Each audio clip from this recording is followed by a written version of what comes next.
Shalom Bapak Ibu, Saudara-saudari yang diberkati dan dikasihi oleh Tuhan kita Yesus Kristus. Selamat berjumpa kembali di channel Jalan yang Lurus.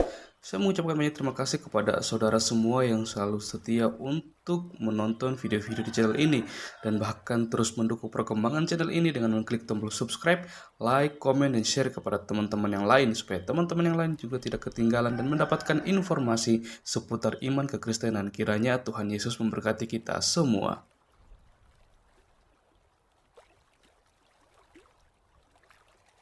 Puji nama Tuhan, saudaraku yang diberkati dan dikasihi oleh Tuhan kita Yesus Kristus. Di kesempatan kali ini, kembali lagi kita akan bersama-sama akan melihat serta menyaksikan suatu keberlangsungan diskusi atau debat yang sangat menarik, yang dimana di dalamnya ada seorang apologet Kristen yang sangat cerdas dan sangat dipakai Tuhan dan sangat luar biasa, di mana dia hari ini berhadapan dengan Ustadz Tsuma bersama dengan kawan-kawannya. Kalau kita melihat Ustadz Tsuma ini tidak pernah kapok-kapoknya, tidak pernah henti-hentinya untuk membahas iman Kristen. Bahkan terus selalu saja menggunakan ayat-ayat Alkitab yang dia comot, yang dia pelintir, dan dia tafsirkan sesuka hatinya untuk menyerang iman Kristen itu sendiri. Maka dari itu kita akan melihat bagaimana seorang apologet Kristen ini akan mematahkan semua data-data bodong dari Ustadz Tsuma, semua argumentasi dari Ustadz Tsuma yang berkaitan dengan iman Kristen yang tidak diimani oleh seorang Ustadz Tsuma sendiri. Maka dari itu saya harap kita semua bisa memperhatikan serta menyimak diskusi ini dari awal hingga akhir supaya kita juga tidak gagal paham dan kita bisa memberikan penilaian terhadap setiap data narasi yang mereka bawakan di hari ini. Selamat menyaksikan, Tuhan Yesus memberkati. Jadi Allah Subhanahu wa Ta'ala itu mewahyukan bahasa yang digunakan sesuai dengan bahasa kaumnya. Ini Al-Quran yang menjawab. Wa ma arsalna mir rasulin illa bilisani qaum liyubayyina lahum wa yudillullah may yasha'u wa yahdi may yasha'. Jadi kata Allah, kami tidak mengutus seorang rasul pun kecuali mereka para rasul ini kami utus dengan menggunakan bahasa kaumnya. Jadi kalau Anda mengimani ada beberapa nabi dengan bahasa yang berbeda, demikianlah Allah mewahyukan itu. Nah, Al-Quran kenapa diwahyukan kemudian dalam bahasa Arab? Karena datangnya kepada Rasul Muhammad SAW, di mana Rasulullah adalah penutur bahasa Arab.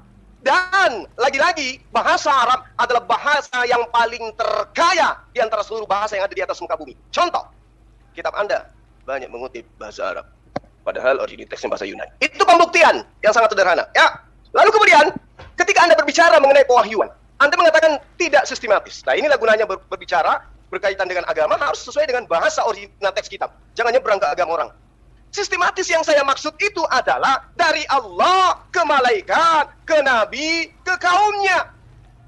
Bukan ke rasul dulu. Sementara ke Tuhannya tidak pernah. Orang yang sudah menusul menjadi manusia tidak pernah berkata, tiba-tiba muncul orang mengaku rasul, berkata demikian yang tidak pernah dikatakan oleh sang Tuhan yang dulu sudah jadi manusia. Itu tidak sistematis namanya, nggak nyambung. Yang dikatakan sistematis dari Allah, lalu ke malaikat, sampai kepada para nabi, nabi kepada para sahabatnya, kepada murid-muridnya, muridnya sampai kepada murid-murid, sampai kepada murid, sampai kepada kami hari ini. Itu yang dimaksud sistematis. Lalu kemudian cara pewahyuan Al-Quran, ya, melalui malaikat Allah, itu diterangkan di dalam Al-Quran surah Al-Baqarah, Anda boleh lihat.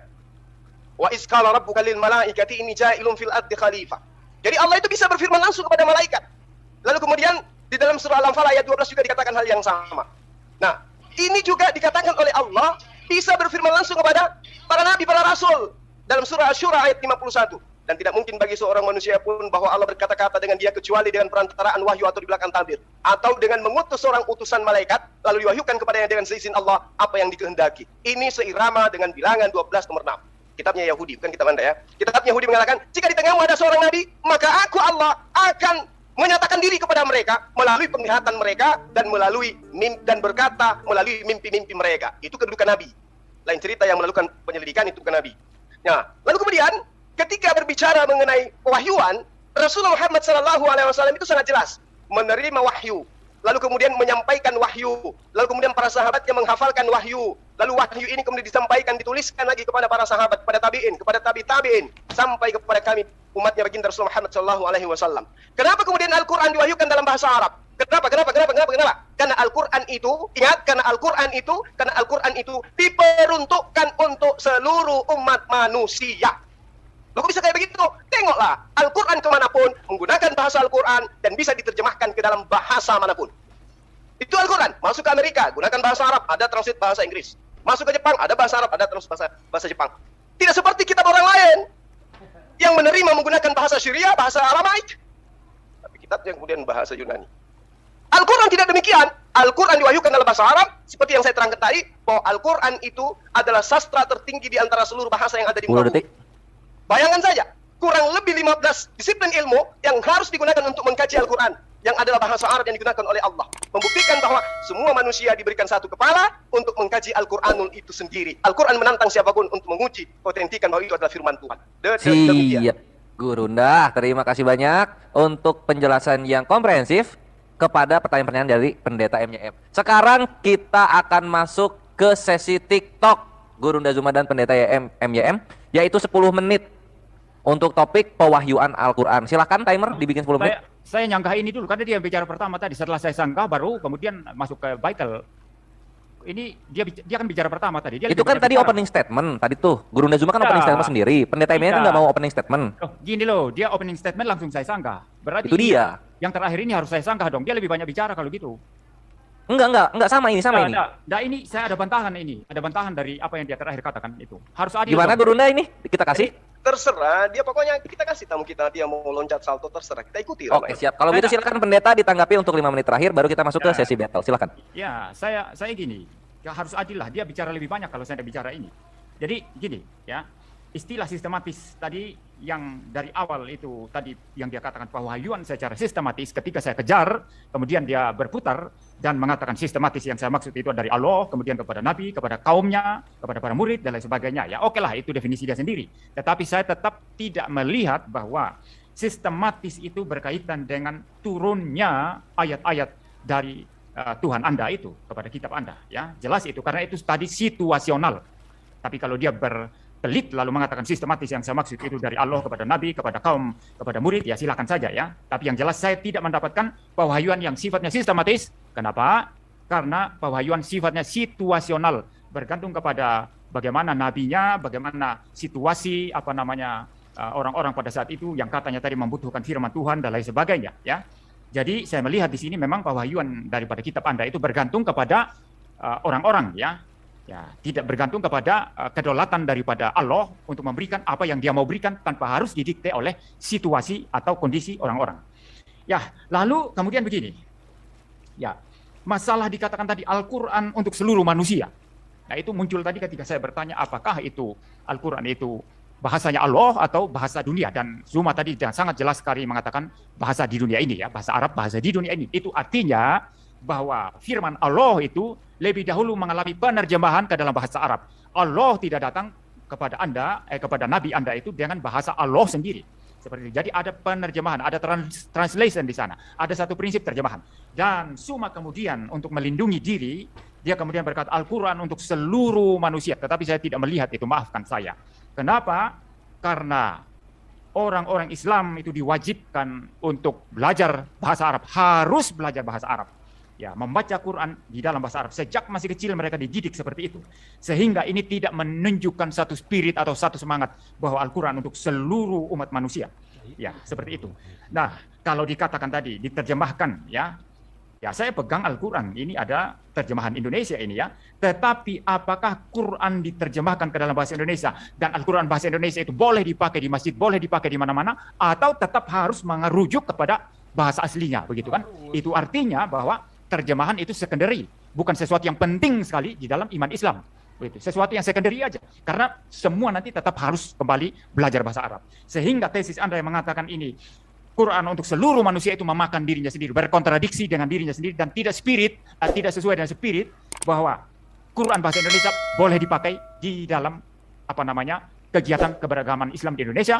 Quran bahasa Amerika itu boleh dipakai dalam kegiatan beragama di Amerika tanpa harus orang merujuk kepada bahasa asli. Jadi Anda bertentangan dengan diri Anda sendiri di sini Zuma. Jadi saya sudah menemukan tadi beberapa kejanggalan, kontradiksi yang Anda sampaikan. Dan ketika Anda berkata Al-Quran untuk seluruh manusia, saya tidak melihat itu. Ya, karena semua orang Islam walaupun memang ada terjemahan yang sifatnya secondary ke dalam bahasa-bahasa, tetap harus kembali baca Quran dalam bahasa Arab. Ya, beda dengan Alkitab yang baca pakai bahasa Indonesia. Asal diterjemahkan dengan benar, dengan tepat, itu sudah sah dan baca dalam bahasa Indonesia. Itu saja tanggapan saya. Silakan masuk ke dalam sesi vital sekarang. Siap, thank you Pendeta MYM untuk tanggapannya terhadap penjelasan Guru Nazuma. Timer silakan di reset 10 menit, kita masuk ke sesi battle. Ikhwani Fisabilillah dan saudara kekristenan, selamat menikmati sesi battle ini. Dan aku menyampaikan ya, setelah sesi battle ini kita akan ada sesi partisipan. Dari kekristenan silakan siapkan 2 orang untuk resen dan bertanya. Aku kasihnya bentuknya supaya tidak memakan waktu lama, juga sesi battle ya. Masing-masing 5 menit, silakan. Oke, kalau begitu untuk kedua narasumber, bukan Akhi Farhan, ini untuk kekristenan dulu ya, untuk kekristenan dulu. Oke, kalau begitu silakan mulai berbicara, timer berjalan. Ya, Pendeta. jadi Oh iya, silakan. Ya, silakan Anda. oke. Jadi saya katakan kepada ya, Pak Pendeta ya, bahwa Al-Qur'anul Karim seperti apa yang Anda katakan tadi, yang Anda uraikan tadi, itu sangat jelas menggunakan bahasa Arab, itu diperuntukkan kepada seluruh umat manusia. Apa alasannya? Karena Al-Quran ini nantinya akan menjadi sumber hukum kepada siapapun. Itu bisa mencakup kepada siapapun. Hukum-hukum yang ada dalam ajaran agama Islam itu mencakup manusia di atas muka bumi. Siapapun dia. Nah, oleh karena itulah kemudian Al-Quran diwahyukan dalam bahasa Arab untuk agar dipahami oleh seluruh umat manusia. Nah, kalau Anda mengatakan bahwa saya tidak tahu bahasa Arab, nah itulah gunanya untuk belajar, minimal bisa baca. Minimal bisa baca. Nah, itu problemnya Pak Ustadz ya. Jadi, kalau memang Al-Quran untuk seluruh manusia, mestinya terjemahan itu harus sah. Itu. Tapi kan Al-Quran Anda ini kalau dipakai dalam keagamaan Anda, mesti semua orang Islam mulai dari kecil sampai besar itu harus membaca Al-Quran itu dalam bahasa Arab. Entah mereka mengerti atau tidak mengerti. Saya kira ada banyak yang hanya bisa menghafal, tapi mungkin tidak mengerti maknanya. Jadi spirit yang Anda katakan tadi, Al-Quran untuk seluruh manusia, saya tidak menemukan kesesuaian di sana.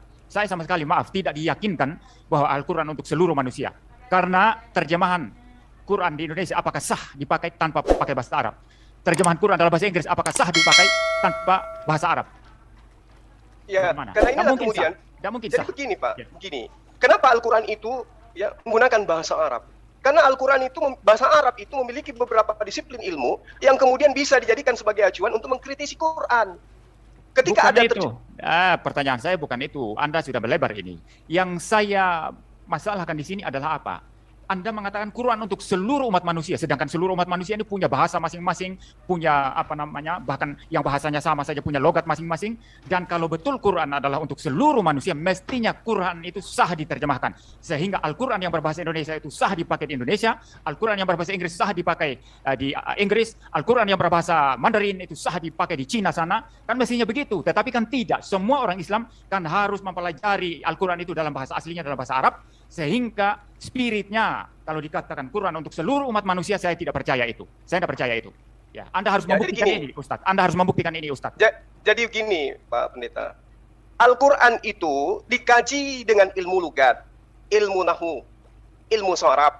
Nah, ilmu-ilmu ini kemudian digunakan oleh seluruh bahasa di atas muka bumi ini. Bahasa apapun. Ketika mengkaji Quran, mereka bisa menelaah Al-Quran menggunakan bahasa mereka dengan pendekatan disiplin ilmu lugat. Ilmu lugat itu adalah ilmu yang mengetahui arti setiap kata Al-Quran. Nah, apakah bahasa Cina bisa memahami kata Al-Quran? Bisa. Dengan bahasa apa? Dengan bahasa Cina. Tapi dengan standar ilmu lugat. Nggak boleh asal-asal menterjemah. Apakah orang Jepang bisa memahami Al-Quran? Bisa. Mereka menggunakan bahasa mereka dengan disiplin ilmu nahu? Bisa. Apa ilmu nahu? Ilmu tata bahasa. Dengan menggunakan bahasa Jepang. Dengan menggunakan bahasa Jepang, mereka mengurai tata bahasa yang ada dalam Al-Quran. Bisa. Pak Tidak. Ustadz, untuk mempelajari ilmu tata bahasa itu tidak harus belajar bahasa Arab, Ustadz. Ya, bisa bahasa Yunani, bahasa Inggris, bahasa Indonesia, bahasa Jawa, semua ada tata bahasanya, semua ada grammarnya, semua ada tatanannya masing-masing. Dan saya kira nggak perlu harus merujuk kepada bahasa Arab. Anda hanya pelarian saja ini. Oh, nggak bisa begitu. Sekarang begini. Ya, Sekarang saya kasih contoh misalnya. Saya tidak menemukan logika di balik pernyataan Sekarang Anda begini, ini. Ya, saya ambil contoh. Saya kasih contoh. Di dalam kitab Anda, kitab terakhir, itu bukan wahyu namanya. Bukan kitab wahyu itu, Pak. Itu adalah kitab Apokalips. Nah, sekarang coba Anda urai Apokalips itu apa? Apakah bisa sampai kepada yang dikatakan wahyu atau tidak? Itu pertanyaan nanti kalau kita bahas Nah, Alkitab. maka dari itulah, Anda tidak mampu menjawab itu. Kenapa? Ya, inilah bukan kenapa tidak mampu. Inilah kenapa Al-Quran diwahyukan dalam bahasa Arab. Kenapa? Karena kata per kata bisa diurai dengan disiplin ilmu yang disebut ilmu sharaf. Ilmu nahwu, di mana semua bahasa bisa mengkaji Al-Quran dengan pendekatan ilmu yang saya maksud. Sementara kitab Anda nggak bisa. Ada yang dikatakan ilmu istiqaq. Istiqaq ini adalah akar kata dalam bahasa Al-Quran, dalam Kita bahasa kembali Arab. kepada topiknya Ustadz. Yang saya maksud tadi itu ya, Anda belum jawab itu. Anda menghindar ke ilmu-ilmu ini loh. Anda bilang Al-Quran untuk semua Kenapa orang. menggunakan Bentar dulu. bahasa Arab? Bentar Karena dulu. bahasa Arab itu bisa diurai dengan ilmu tadi. Bentar dulu, bukan itu. Apa serangan saya terhadap Anda tadi bukan itu. Yang saya maksud tadi Anda Itu bukan serangan bagi saya. menurut saya. Quran itu adalah untuk semua manusia. Kenapa kalau begitu tidak boleh terjemahan bahasa Indonesia Quran itu dipakai secara sah untuk keagamaan Islam di Indonesia misalnya? Kenapa harus tetap merujuk kepada bahasa Arab? Jawab ini saja. Anda Oke. harus jawab ini. Harus jawab, Oke. Anda harus jawab ini. Ya. Betul. Ketika Al-Quran menerangkan zalikal kitabu la raiba fihi hudal lil muttaqin. Ini contoh. Di dalam kata ini tidak ada kata Al-Quran. Zalikal kitabu la raiba fihi hudal lil muttaqin. Tidak ada kata Al-Quran. Tapi terjemahannya kemudian kitab Al-Quran ini ya tidak ada keraguan di dalamnya, petunjuk bagi mereka yang bertakwa. Lalu bagaimana kemudian orang Indonesia bisa tahu bahwa ternyata yang dimaksud kitab di sini adalah Al-Quran? Pembahasannya kemudian berasal dari kata takwa. Orang takwa itu meliputi Anda orang. tidak menjawab pertanyaan saya. Anda yang tidak memahami Anda tidak- penjelasan No, saya. no. Anda tidak menjawab pertanyaan. Yang saya maksud tadi dari pertanyaan saya itu adalah kamu percaya Al-Quran untuk seluruh manusia. Pertanyaan Betul. saya kalau untuk seluruh manusia, mengapa terjemahan Quran dalam bahasa Indonesia atau terjemahan Quran dalam bahasa Madura atau Amerika atau Inggris itu tidak sah dipakai? Ya. Mengapa harus tetap merujuk kepada bahasa asli, bahasa Arab? Betul. Itu yang saya Nah, ini maksud. pertanyaan Ya. yang sangat bagus. Kenapa, Bapak? Karena Allah ya mewahyukan dengan menggunakan bahasa Arab. Karena Kalam itu, Allah dengan bahasa Arab. karena Sementara itu, bahasa Indonesia, ya. dengar dulu Bapak, bahasa Indonesia itu bukan bahasa Allah, bukan bahasa yang digunakan untuk mewahyukan Loh, Al-Quran. bukan bahasa Allah. Anda Iya. mulai berkontradiksi lagi tadi. Katanya tadi bahasa Arab itu bahasa Kan ada manusia rasul di muka bumi. diutus ke orang Ya. Indonesia, Pak. Sekarang bahasa Al-Quran Allah. menerangkan Allah mengutus para nabi dengan menggunakan bahasa kaumnya. Emang ada Anda- nabi yang diutus? Ada Anda rasul sudah- ke Indonesia selain Luka? Kontradiksi Anda dari tadi sudah banyak, Ustadz ya. Anda ingin mengatakan mengakui tadi Luka itu nabi bahasa Anda ya? Arab itu adalah bahasa manusia. Sekarang bahasa Allah ya. Ya, jadi Wa ma arsalna mir rasulin gini loh. illa bilisani Gini loh yang saya qaumi. maksud. Gini loh Allah yang saya mewahyukan sebuah firman kepada nabinya berdasarkan kaumnya. Kalau Anda Iya. mengatakan harus menggunakan bahasa Indonesia, dengan kata lain Anda Saya mengakui tidak nabinya mengatakan- orang Kristen adalah Luga yang Anda bisa bahasa ngawur. Indonesia. Anda ngawur Gimana? di sini. Anda ngawur di sini. Saya tidak Sementara mengatakan- Al-Quran menerangkan ya ayuhan Dengar nas. saya dulu, dengar saya dulu. Saya tidak mengatakan Allahmu itu harus mewahyukan firman-Nya dalam bahasa Indonesia. Bukan itu poin saya. Poin saya adalah apa? Kalau memang Quran Anda itu untuk seluruh umat manusia, kenapa terjemahan Al-Quran dalam bahasa Indonesia itu tidak boleh sah, tidak sah dipakai dalam keagamaan di Indonesia, keagamaan Islam? Mengapa harus tetap merujuk kepada bahasa asli? Itu pertanyaan saya. Pertanyaannya, karena kalam Allah adalah kalamullah. Perkataan manusia adalah perkataan manusia. Jawabannya, Terjemahan Al-Quran, yang saya- dengar. Yang saya tangkap dari Dengar, seluruh. Anda nggak paham perkataan Dengar saya. dulu. Karena memang Dengar kalimat dulu. saya kalimat tinggi. Hanya orang yang punya Kalimat pengertian tinggi yang Ya, bisa memahami. Dengar. terlalu Dengarkan rendah saya kalimat dulu. Anda. Anda bertanya, saya menjelaskan. Nanti giliran Anda gini loh, menjelaskan. gini loh. Ketika Ya. masa Bible, nanti Anda keteteran. Gini loh, Hati-hati gini loh. dulu, tunggu sabar. Bahasa Gini loh. manusia dengan Al-Quran bahasa Anda, Tuhan ya, itu Al-Quran beda. Anda diberikan kepada orang Arab saja, maka tidak boleh diterjemahkan ke dalam bahasa manapun Karena selain- itulah ada disiplin selain harus ilmu yang belajar menjelaskan bahasa Arab, itu ya. yang saya sebutkan tadi. Berarti Jadi tidak bahasa bebas, kan? manusia, Tidak bebas dengarkan. dipelajari oleh orang-orang dalam bahasa Terjemahan masing-masing. itu Bapak adalah ya upaya manusia untuk mengetahui makna yang terkandung dari firman Tuhan. Yang saya tanyakan kenapa tidak sah dipakai? Tidak Hanya sah terjemahan karena saja. itu bukan firman Tuhan Bapak. Itu adalah perkataan manusia yang merupakan hasil upaya untuk memahami Loh, perkataan Tuhan. kalau begitu hanya untuk orang Arab berarti. Oh enggak Anda- bisa. Buktinya Loh, Al-Quran berarti kami gini loh, pahami. Anda harus memaksa semua manusia belajar Buktinya bahasa seluruh Arab. dunia Konyol. umat Islam paham Al-Quran. Iya, terima kasih untuk kedua narasumber. Masya Allah, puji Tuhan. Ini sangat seru sekali ya, argumennya langsung diuji dan pertanyaan langsung di counter. Jadi saling berbantah-bantahan dalam sesi battle ini. Seru, tapi sayangnya waktu habis sehingga kita mesti laju ke ke segmen berikutnya, yaitu segmen dari partisipan tapi bukan muslim. Ini apanya untuk kedua narasumber, aku langsung mute karena waktu udah habis ini dua-duanya. Kita akan ke partisipan kekristenan dulu Ikhwah, karena ini waktunya adalah bertanya kepada Islam. Topiknya ini mengenai pewahyuan Al-Quran. Sesi berikutnya baru standby yang Islam. Silakan dari kekristenan. Ini apakah Kristen ini Kristen? Coba. Aku buka dulu mute-nya ya. Silakan. Ya, izin Dari Kristen ya? Siap, Kristen. Oke, siap. Namanya siapa? Kristen. Oh namanya Kristen juga, ya udah nggak apa-apa. Oke, ini seperti yang di moderator sampaikan, kita akan menggunakan sesi battle karena ini kita 2 topik malam ini, sehingga berat untuk narasumber untuk tetap stay tune sampai jam-jam ke depan. Jadi mohon maklum, kita sesi battle 5 menit. Untuk timer silahkan dipersiapkan. Gurunda, tafadhol dibuka mute-nya. Oke, saya bertanya. Sebentar, belum Bre. Oke, Gurunda siap ya. Silahkan dari pihak kekristenan dulu yang memulai berbicara dalam waktu battle ini. Timer jalan. Ya, oke. Pak Zuma, ini kan polemikus Muslim itu biasanya mengatakan Alkitab itu palsu. Memang waktu di sesi yang pertama versus Pak MGM itu, Pak Zuma mengatakan, oh bukan palsu, asli, Alkitabnya asli. Ditulis oleh Lukas, Paulus, dan sebagainya, tetapi itu bukan firman Tuhan. Jadi Pak Zuma mengatakan demikian. Nah sekarang saya mau merujuk kepada Ali Imran ayat 3, yang mencatat bahwa kitab-kitab sebelumnya, sebelum Quran itu, Taurat dan Injil itu benar. Lalu di An-Nisa 136 mengatakan, ada perintah dari Allah untuk percaya kepada kitab sebelumnya yang diturunkan sebelumnya itu. Nah, sebelumnya itu apa? Taurat, Injil yang diklaim oleh Ali Imran itu benar. Nah, sekarang pertanyaannya, bagaimana Pak Ustadz mau melaksanakan perintah An-Nisa 136 itu? Sementara Anda sendiri mengatakan kitabnya Kristen itu, Injilnya Kristen itu bukan firman Tuhan. Yang ada sekarang ini, itu bukan firman Tuhan. Lalu bagaimana Anda bisa melaksanakan perintah dalam An-Nisa 136 itu? Silakan Pak. Baik, pertanyaan yang sangat baik sekali ya. Satu dalil di dalam surah apa tadi? Dalam surah Ali Imran ayat 3. Nazzala 'alaikal kitaba bil haqq. Jadi dengan kebenaran. Jadi kitab ini mengandung kebenaran. Musaddiqal lima baina yadai wa anzal Taurah wal Injil. Jadi yang diuraikan Al-Qur'an diterangkan di sini. Allah mewahyukan kitab Al-Qur'an kepadamu Muhammad yang mengandung kebenaran, membenarkan kitab-kitab sebelumnya dan menurunkan Taurah dan Injil. Jadi ayat ini mengatakan Al-Quran ini mengandung kebenaran, Al-Quran juga membenarkan kitab-kitab sebelumnya, dan juga menurunkan, dan Allah juga ini menurunkan Taurah dan Injil. Ini tidak dipungkiri oleh umat Islam. Jadi dari informasi Al-Quran, menerangkan bahwa Al-Quran ini membenarkan kitab-kitab terdahulu. Bagaimana dengan kitab terdahulu? Allah juga menjelaskan dalam ayat Al-Quran, diterangkan, Innal ladina yaktumuna ma anzalallahu minal kitab, wa yastaru bihi thamanan qalila. Jadi kitab-kitab terdahulu itu dibenarkan oleh Allah. Nah, pembenaran ini, itu ruang lingkupnya bukan berarti kitab tersebut itu benar. Dalam arti kata, tidak akan mungkin diselewengkan oleh orang-orang yang didatangkan kepada mereka. Bukan begitu. Kebenaran yang dimaksud adalah bahwa kaum terdahulu itu telah diberikan kitab Torah dan juga Injil kepada mereka. Namun, diurai kemudian oleh Allah bahwa mereka ini, kaum terdahulu, gemar kemudian menyembunyikan apa yang didatangkan oleh Allah kepada mereka. Ini yang perlu sahabat pahami. Ya ahlal kitab, lima takfuruna bi ayatillah wa antum tashhadun. Hai ahli kitab, mengapa engkau mengingkari ayat-ayat Allah padahal kamu mengetahui kebenarannya?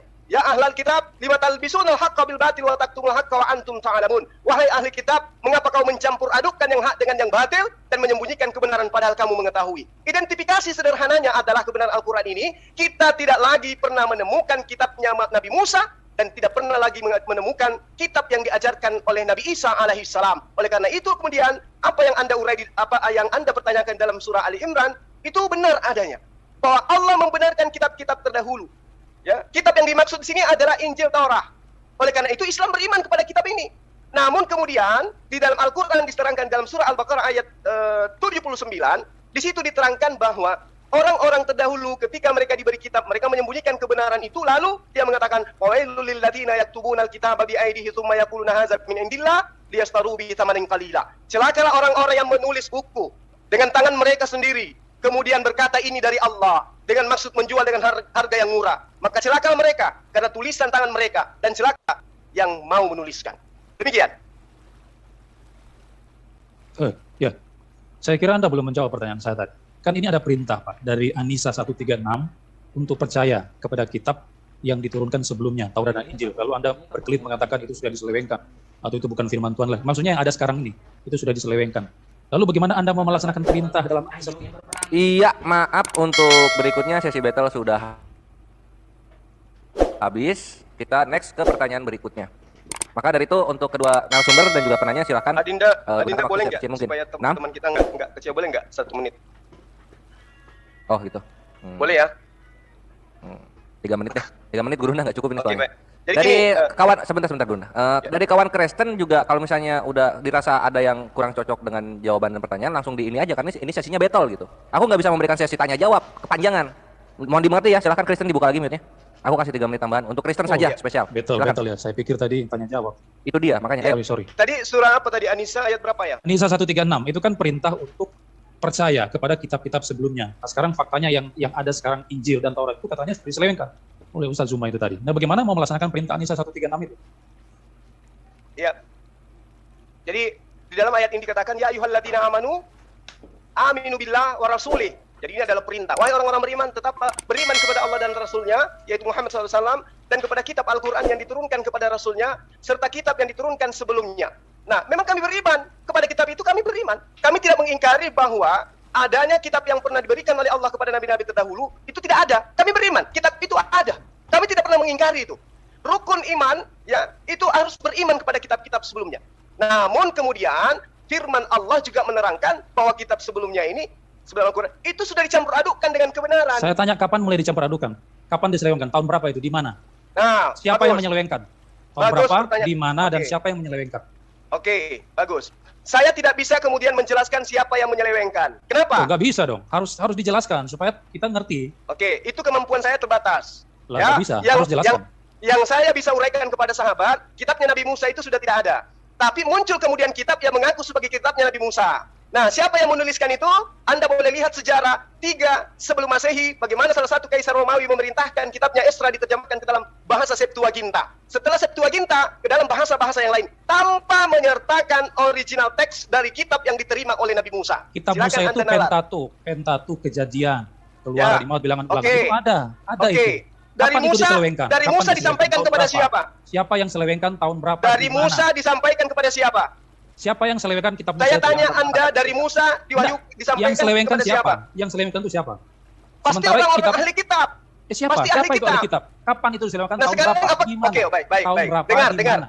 Tunjukkan Tunjukkan literatur satu yang nama mengatakan kepada demikian. saya, Ini saya tidak ketika hanya ingin Musa mengklaim. meninggal, Anda hanya klaim saja. Tunjukkan literatur mana yang Ketika mengatakan Nabi Musa Pentateuch meninggal, itu sudah diselewengkan. tunjukkan kepada Atau Injil saya itu siapa sudah yang diselewengkan. menerima Torah dari Nabi Musa.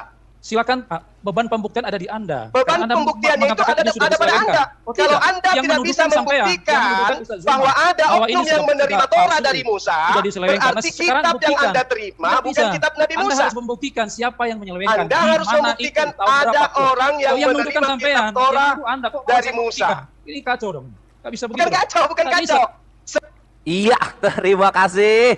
Aduh, aku sebagai moderator ini apa ya, puas untuk memberikan waktu, nggak rugi. Ternyata seru. Yang dibawakan itu topiknya mengenai pembuktian manuskrip ini jatuhnya. Ini seru di sini. Cuman sayang topiknya kita nggak kesana. Mungkin Kristen bisa kita nanti lanjut dialog di lain kesempatan ya tentang ini dengan Gurunda. Gitu. Ini sangat seru. Tapi sayang waktunya habis dan kita mesti berbagi dengan yang lainnya. Semoga pertanyaan dan juga penjelasan dari Gunda Zuma menjadi hikmah bagi masing-masing keimanan gitu.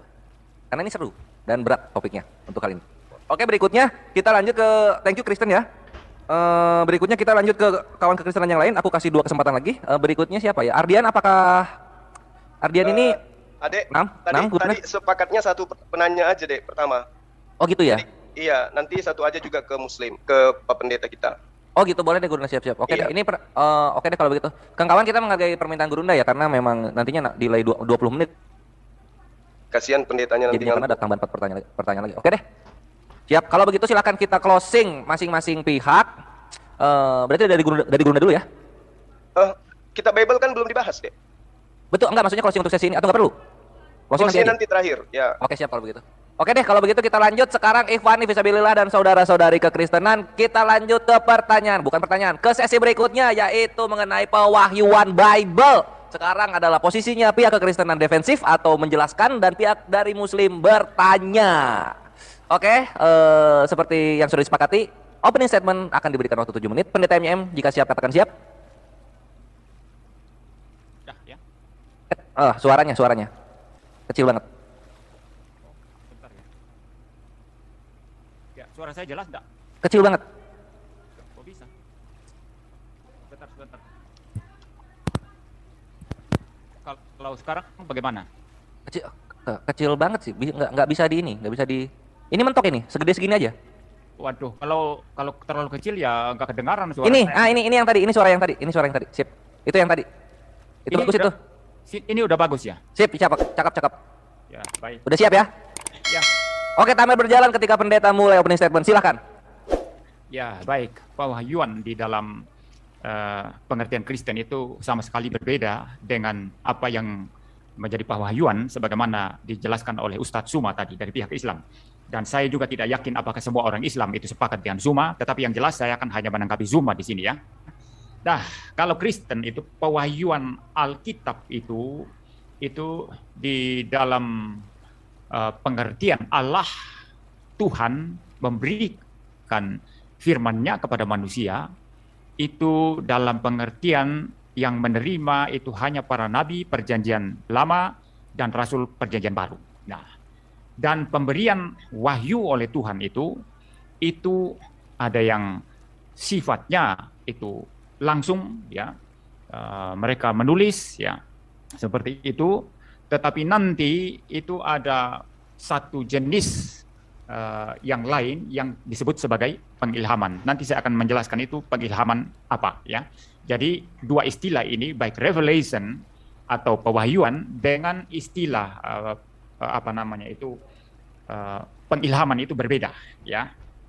Nah, kalau pewahyuan ini diberikan kepada para nabi dan para rasul sehingga mereka menulis firman Allah itu.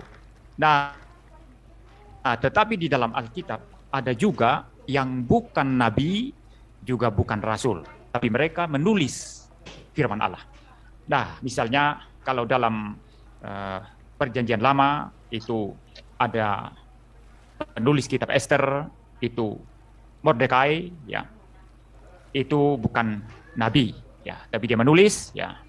Ada juga dalam perjanjian baru misalnya Lukas menulis Injil Lukas itu bukan rasul ya.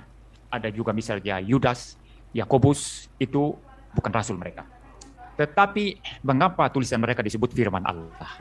Karena mereka mendapat pengilhaman. Kalau pewahyuan tadi itu adalah bagaimana Tuhan mengkomunikasikan firman-Nya kepada para nabi dan para rasul. Sehingga tadinya para nabi, para rasul tidak memahami apa kehendak Tuhan, apa isi hati Tuhan, maka melalui pewahyuan itu mereka sekarang jadi paham. Nah, kalau pengilhaman ini, ya misalnya yang didapat Lukas dan juga misalnya Mordekai dalam perjanjian lama, atau Yakobus atau Yudas, ya maka mereka itu mendapatkan pengilhaman. Artinya mereka menulis, dan ketika mereka menulis, misalnya hasil penelitian mereka, ya Lukas misalnya jelas sekali berkata, itu menulis kepada Theophilus bahwa dia menyelidiki segala sesuatu lalu menuliskan itu kepada Theophilus. Ya, seluruh yang ditulis oleh Lukas itu diinspirasikan atau diilhamkan oleh Roh Kudus. Ya, jadi dia bukan ngarang sendiri, ngarang bebas, tapi karena diilhamkan oleh Roh Kudus, maka dia menulis dan hasilnya tulisannya itu adalah tulisan yang infallible dan ineran, tidak bersalah dan tidak menyesatkan.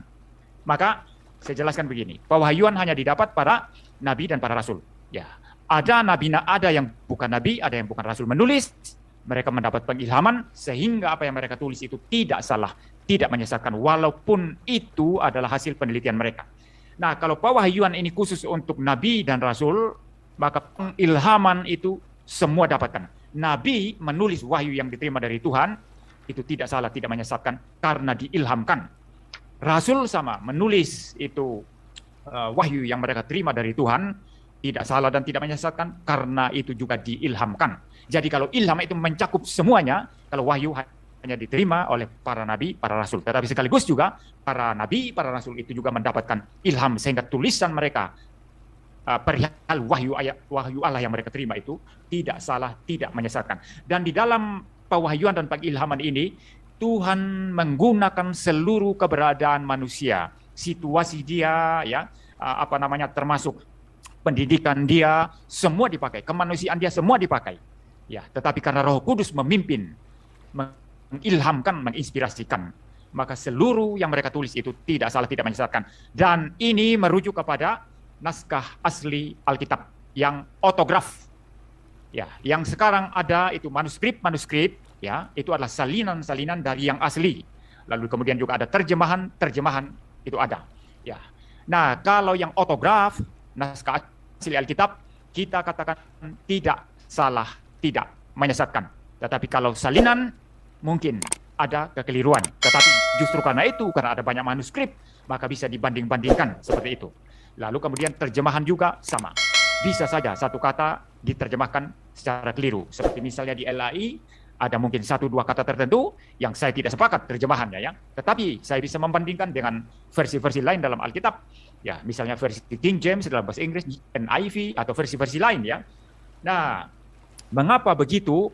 Karena memang Alkitab ini diberikan untuk manusia ya dengan inspirasi Roh Kudus, 10 lalu detik. kemudian disalin, kemudian diterjemahkan ke dalam berbagai bahasa untuk dipahami semua orang, karena Alkitab untuk semua orang, semua bahasa. Gurunda Zuma, waktu siap Gurunda silahkan. Ya, saya langsung bertanya. Betul. Silakan. Oke, baik. Anda mengatakan lagi-lagi ilham dan wahyu. Tapi Anda tidak bisa mengurai dari mana Anda mendapatkan kata yang sumbernya hanya ada dalam Al-Quran. Dua kata ini hanya ada dalam Al-Quran dan tidak ditemukan di dalam kitab manapun, kecuali kitabnya orang Kristen di Indonesia. Karena latah dengan Al-Quran. Jadi, ketika Anda mengurai, pengilhaman hanya diberikan kepada Nabi dan Rasul. Tidak diberikan kepada yang lain. Tetapi ada, bukan Nabi, bukan Rasul, menerima pengilhaman, yaitu oleh Roh Kudus. Ini perkataan orang yang apa ini namanya ini? Pertanyaan saya kepada Anda mengatakan Lukas bukan Nabi. Nah, kalau Lukas bukan Nabi, lalu tulisan yang Anda katakan dari Roh Kudus, di mana diterangkan di dalam pengajaran Lukas, aku menuliskan dari pengilhaman Roh Kudus. Itu Lukas tuliskan di mana?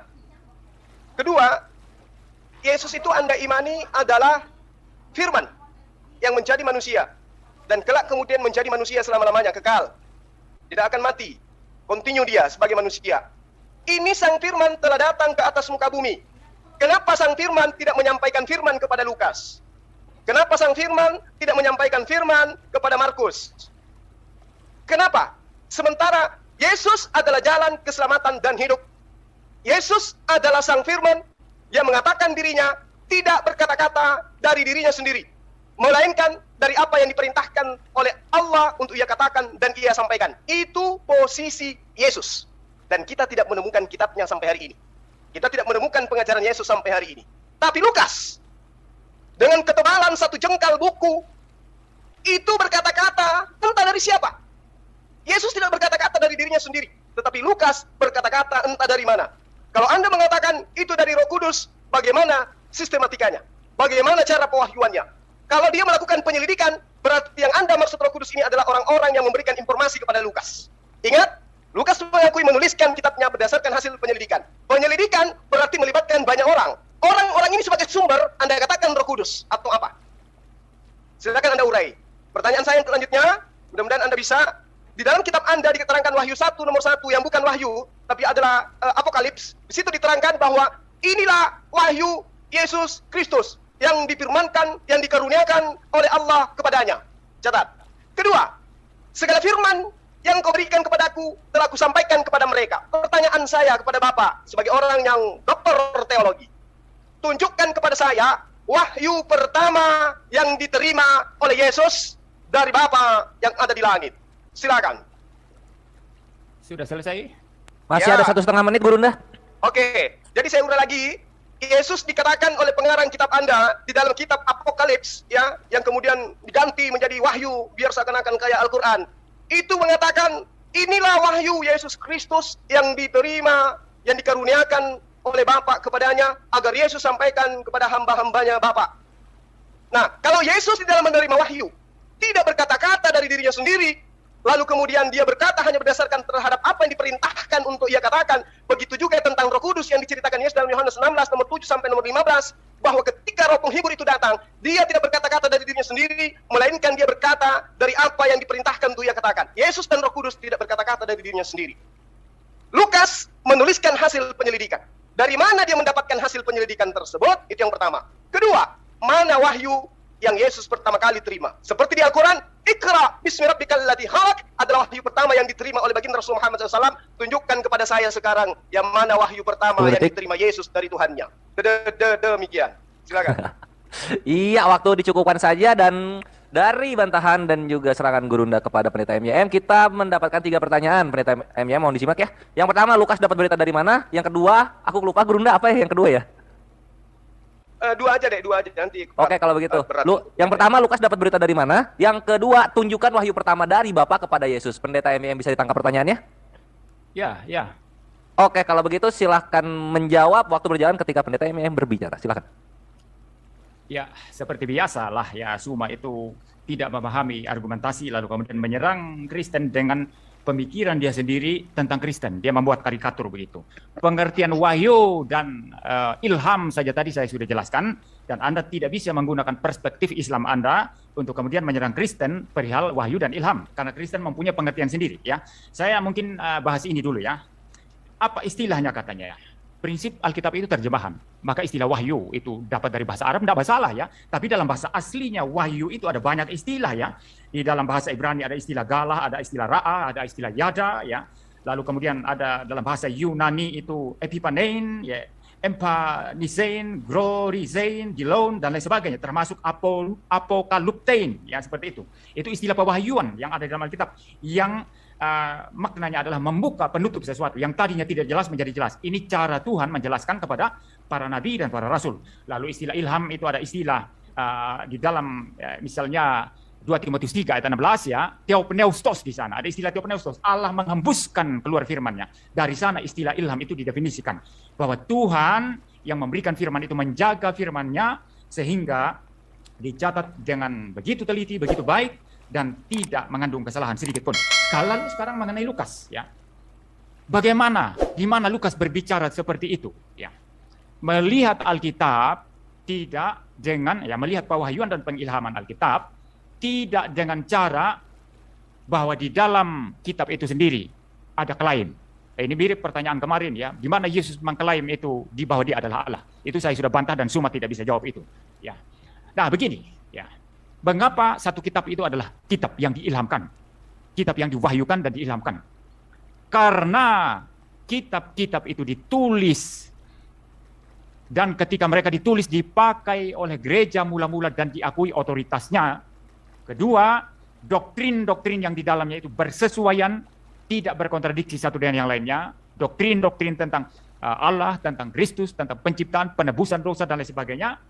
Lalu kemudian juga bahwa kitab-kitab itu ditulis oleh para nabi atau para rasul dan orang-orang yang berada di bawah otoritas rasul tertentu. Misalnya Lukas, walaupun dia bukan rasul, tapi dia berada di bawah Rasul Paulus. Dia pernah mengikuti perjalanan penginjilan Rasul Paulus. Ya. Nah, karena prinsip-prinsip ini ya dilihat, ya doktrinnya sama, beres. Ya. Lalu yang menulis para rasul, para nabi, dan orang-orang yang berada di bawah otoritas para rasul, para nabi. Lalu kemudian juga diterima oleh gereja mula-mula dan dipakai itu sebagai standar di dalam seluruh pengajaran mereka. Dengan demikian, ini tentulah Tuhan yang mengilhamkan, yang mewahyukan kebenaran-kebenaran semacam ini. Tanpa harus dalam kitab-kitab itu ada klaim bahwa mereka sudah menerima, mereka sudah mendapat ilham dan lain sebagainya. Klaim-klaim seperti itu saya kira tidak terlalu urgent ya. Misalnya kalau Nabi Anda mengklaim menerima itu, ya perlu juga ditanyakan saksinya mana, saksinya siapa, dia menulis dengan siapa. Ya. Nah kalau di Kristen melihat kesulitan semacam itu karena urusannya ini Tuhan dengan penulis, maka tidak perlu membuat klaim-klaim. Ya, yang jelas kitab-kitab itu sendiri menunjukkan dirinya mempunyai wibawa ilahi. Itu yang sangat-sangat penting. Ketimbang mengklaim-klaim dapat dari wahyu Tuhan, dapat dari ini, dapat dari ini. Pertanyaan berikut nanti saksinya mana? Rumit kan? Kalau saya tanyakan, Nabi Anda menulis itu, mendapat wahyu, ilham itu saksinya siapa? Begitu. Kan rumit juga Anda menjawab. Ya. Nah, Alkitab tidak mementingkan hal-hal yang tidak urgent seperti itu, dan lebih mementingkan bahwa kitab-kitab itu sendiri menyatakan otoritas ilahi. Iya, thank you. Kitab-kitab itu menyatakan otoritas ilahi. Kalimat tersebut mengakhiri waktu dan juga penjelasan dari pendeta MIM terhadap pertanyaan Gurunda Zuma. Kita berikan lagi kepada Gurunda untuk memberikan tanggapan berikutnya. Silakan Gurunda, waktu berjalan waktu berjalan ketika Gurunda berbicara. Wow, keren sekali. Ternyata penulis dikatakan menerima ilham dari Tuhan dikarenakan tulisan mereka dipakai oleh gereja. Wah, mantap.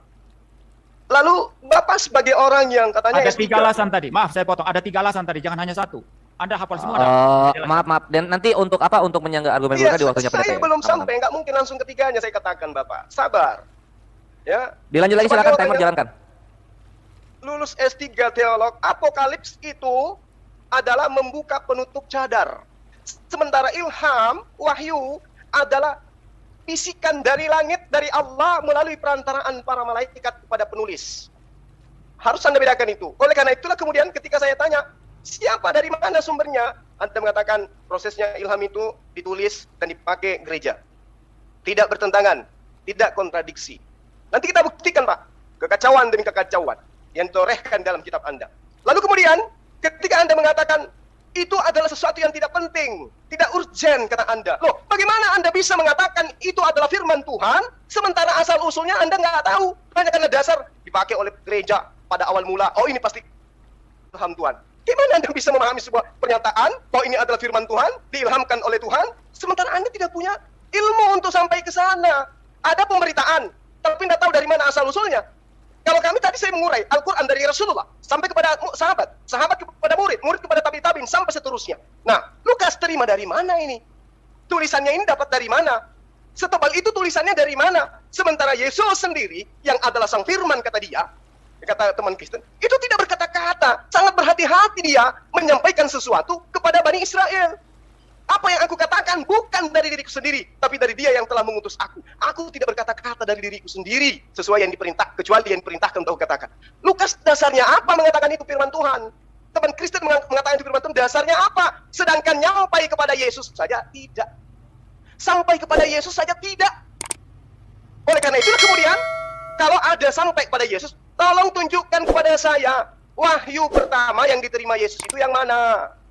Karena menurut penulis Pulau Patmos di dalam kitab Apokalips yang kemudian dibungkus dengan kata wahyu, inilah wahyu Yesus Kristus yang dikaruniakan Allah Bapa kepada Dia untuk Yesus sampaikan pada hamba-hambanya. Pertanyaan saya sebagai orang yang tidak mau dibodoh-bodohin, meskipun saya tahu nanti habis ini pasti Anda akan monolog goblok-goblokin saya, tunjukkan kepada saya mana wahyu pertama yang Yesus terima. Apakah wahyu pertama yang Yesus terima ini sampai kepada Lukas, sampai kepada Markus, sampai kepada Yohanes, sampai kepada Matius, sampai kepada Paulus? Atau jangan-jangan benar yang diterangkan Al-Quran sesuai dengan pertanyaan tadi, surah An-Nisa ayat 136, bahwa Torah itu sudah dihancurin terlebih dahulu. Jadi kayak mana lagi kita mau menerangkan? Kalau Al-Quran berbicara ilham, Pak, fa'alhamaha funjuraha wa taqwaha. Dalil ada, bos. Fa'alhamaha. Dan Allah, kepada dia, diilhamkan kepadanya jalan kebenaran, jalan kesesatan, jalan ketakwaan. Dalil ada. Pijakan Islam berbicara, ada. Fa'alhamaha funjuraha wa taqwaha. Anda berbicara ilham dari tadi. Anda seorang master, Anda seorang dokter. Tapi mengurai kata ilham, Anda tidak mampu. Kasihan. Berbicara mengenai wahyu, Anda tidak mampu menguraikan. Lantas apa Anda yang nantang saya berdialog? Apa ilmunya? Pijakannya apa? Nggak ada sama sekali. Tolong jawab saya.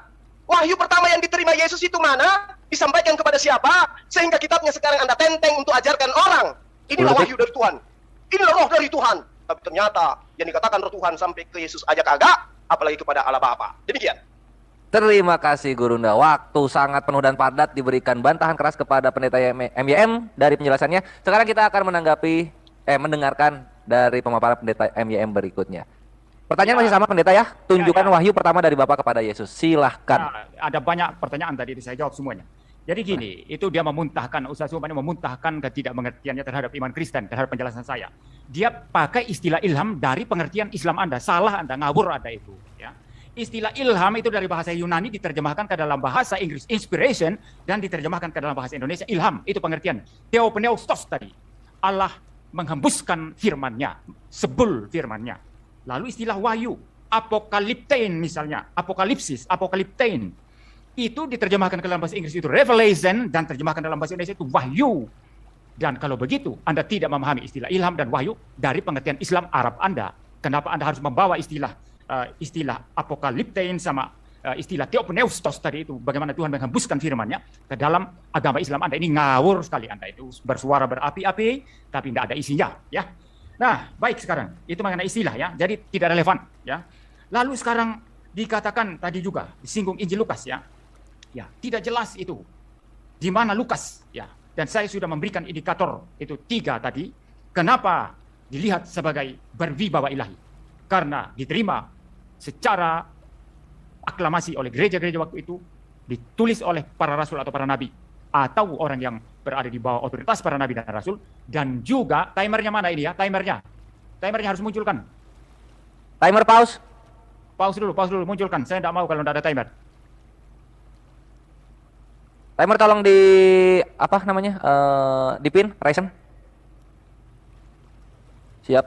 Ini yang resen tolong ya, jangan ini ya. Biarkan ini aja, biarkan timer aja dulu. Ya, silahkan pendeta MM dilanjut.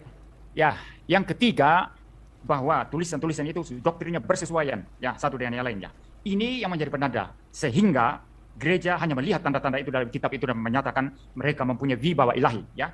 Nah, tentu saja hal ini tidak sama dengan klaim Islam ya. Kalau saya mengejar Suma misalnya dalam klaim Islam bahwa nabi Anda itu menerima wahyu Allah dari apa namanya? Jibril begitu ya. Nah, saksi nabi Anda siapa? Lalu kemudian menulis. Kalau tidak ada saksi, saksi siapa? Saksi malaikat siapa? Nama-namanya siapa? Ya. Kalau hanya mengaku klaim timer pause. Wahyu. Timer pause. Ya. Sebentar pendeta MM.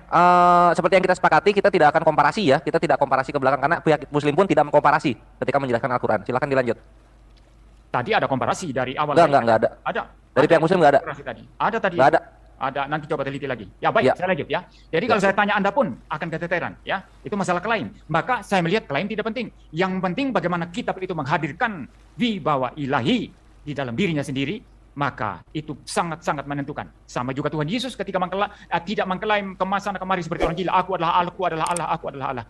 Tetapi sifatnya, naturnya menyatakan keilahiannya, di sisi lain juga menyatakan kemanusiaannya. Seperti sangat clear dan Kristen doktrinnya ini sangat bersesuaian satu dengan yang lainnya. Demikian juga dalam bagaimana kita melihat itu firman Allah ya, berwibawa ilahi atau tidak. Bukan karena klaim-klaim itu tadi. Nah, lalu kemudian masalah Yesus ya. Dan di dalam kitab Wahyu ini jelas Yesus itu memberikan wahyunya kepada Rasul Yohanes. Ya, jadi kalau Zuma secara ngawur ini lari ke sana kemari ya, kapan dia memberikan wahyu kepada Lukas, kepada Petrus, kepada yang lain-lain ya? Kapan itu? Ketika Yesus hidup, ketika Yesus mengajar. Dia mengajar kepada mereka, mempunyai otoritas ilahi karena Yesus adalah Allah. Disitulah dia berwahyu kepada mereka, dia mengajar kepada mereka. Ya, tetapi ketika membaca wahyu ini ya, wahyu pasal 1, inilah wahyu Yesus Kristus yang dikaruniakan Allah kepadanya supaya ditunjukkan kepada hamba-hambanya yang harus segera terjadi. Ini wahyu khusus kepada Yohanes di Pulau Patmos. Dan apa isinya kan selanjutnya bisa dibaca. Silakan saja semua membaca wahyu-wahyu penglihatan-penglihatan yang diberikan oleh Tuhan Yesus kepada Rasul Yohanes untuk ditulis di sana. Jelas sekali. Jadi ketika ditanyakan, kapan Yesus memberikan wahyu ini kepada Lukas, kepada macam-macam begitu ya? Wahyu ini diberikan kepada Yohanes khusus, ayat ini menyatakan demikian. Tetapi kapan yang lain dapat? Para murid sudah mendapatkannya ketika mereka setiap hari bersama-sama dengan Yesus Kristus. Dia mengajar di hadapan mereka, dia memberikan wahyunya kepada mereka. Dan mereka mendengarkan itu dengan teliti, dan nantinya mereka mengajarkan sesuai dengan apa yang dikatakan oleh Yesus. Dan klaimnya adalah apa? Yesus adalah Tuhan, Yesus adalah Allah. Apa yang mereka sampaikan itu adalah sungguh benar adanya. Ya, saya kira sampai di sini.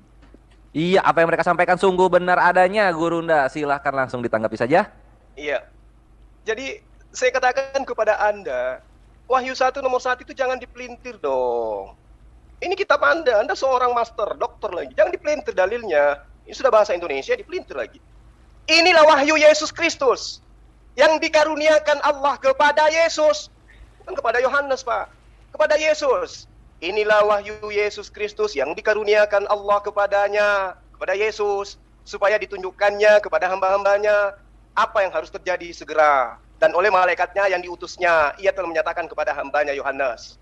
Nah, itu baru kemudian Yesus menyatakan kepada Yohanes. Tapi awalnya, wahyu Yesus Kristus itu dikaruniakan Allah kepadanya, itu Yesus itu yang menerima wahyu.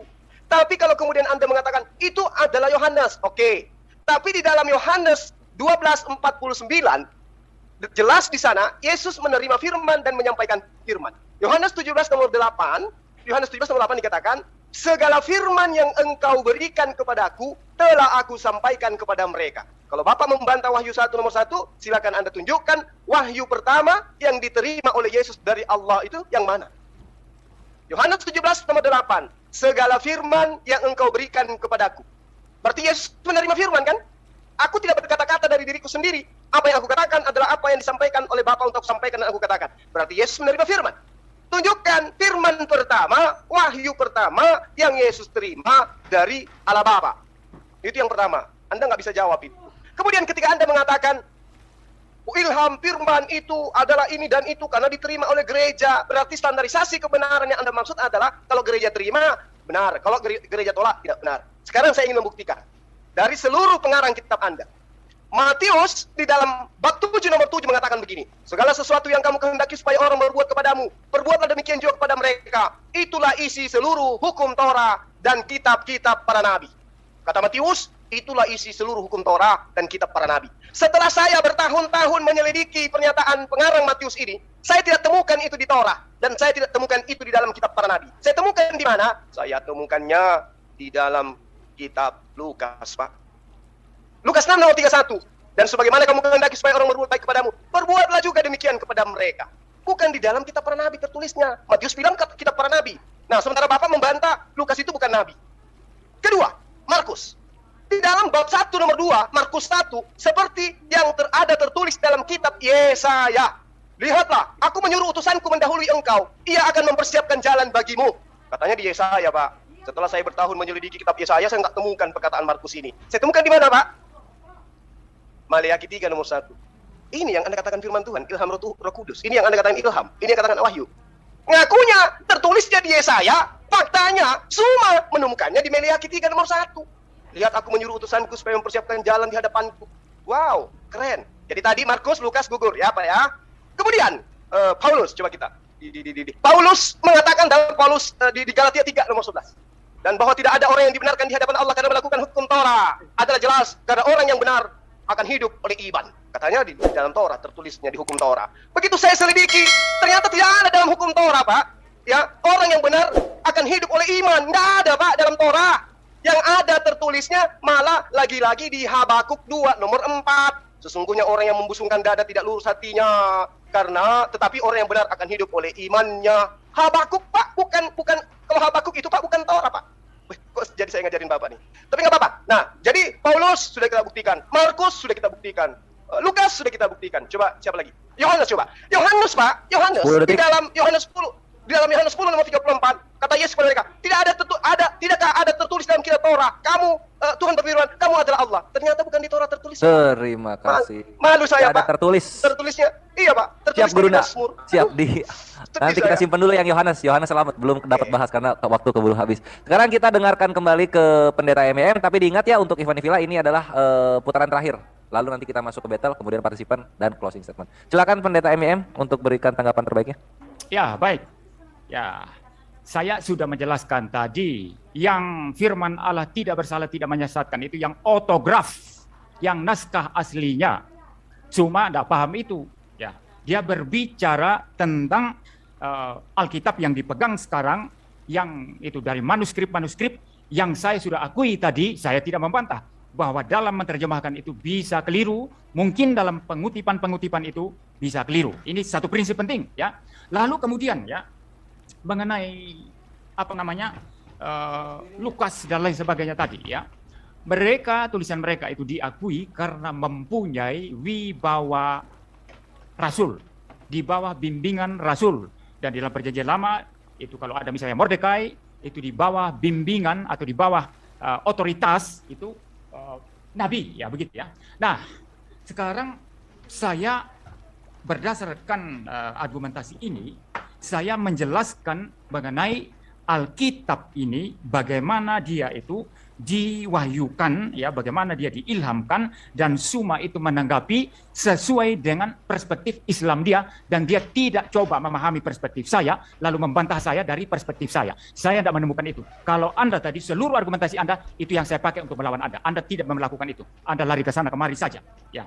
Lalu saya tertarik untuk membahas mengenai Yesus, ya. Ini dalam kitab Wahyu. Yesus itu terima wahyu yang dikaruniakan Allah kepadanya. dia menarik lagi ingin berdebat tentang apakah Yesus Allah atau tidak. Kalau dia mereview ulang seluruh penjelasan saya sebetulnya sangat-sangat detail dan sangat-sangat jelas, tapi cuma memang ini saya rasa berat otaknya untuk memahami penjelasan orang lain dan hanya bermain-main dengan karikaturnya sendiri untuk kemudian menyerang karikaturnya sendiri. Nah, dikatakan di sini inilah wahyu Yesus Kristus. Wahyunya siapa ini? Wahyu Yesus Kristus. Lalu ada kalimat selanjutnya, kata-kata selanjutnya, yang dikaruniakan Allah kepadanya. Kalau Anda memperhatikan baik-baik penjelasan saya waktu kita debat minggu lalu, saya sudah mengatakan bahwa Yesus itu diutus datang ke dalam dunia, mengambil natur manusia sehingga dia adalah manusia sepenuhnya, dan di dalam natur manusianya itu dia menjalankan tugas penebusan. Dia hanya mendengar apa yang dikatakan oleh yang mengutus, yaitu Allah Bapa. Dia hanya melakukan apa yang dikatakan oleh yang mengutus, yaitu Allah Bapa. Tapi karena waktu itu kurang, ya kita debat waktunya sangat kurang, sehingga saya tidak detail menjelaskan. Dan saya mau jelaskan sekarang.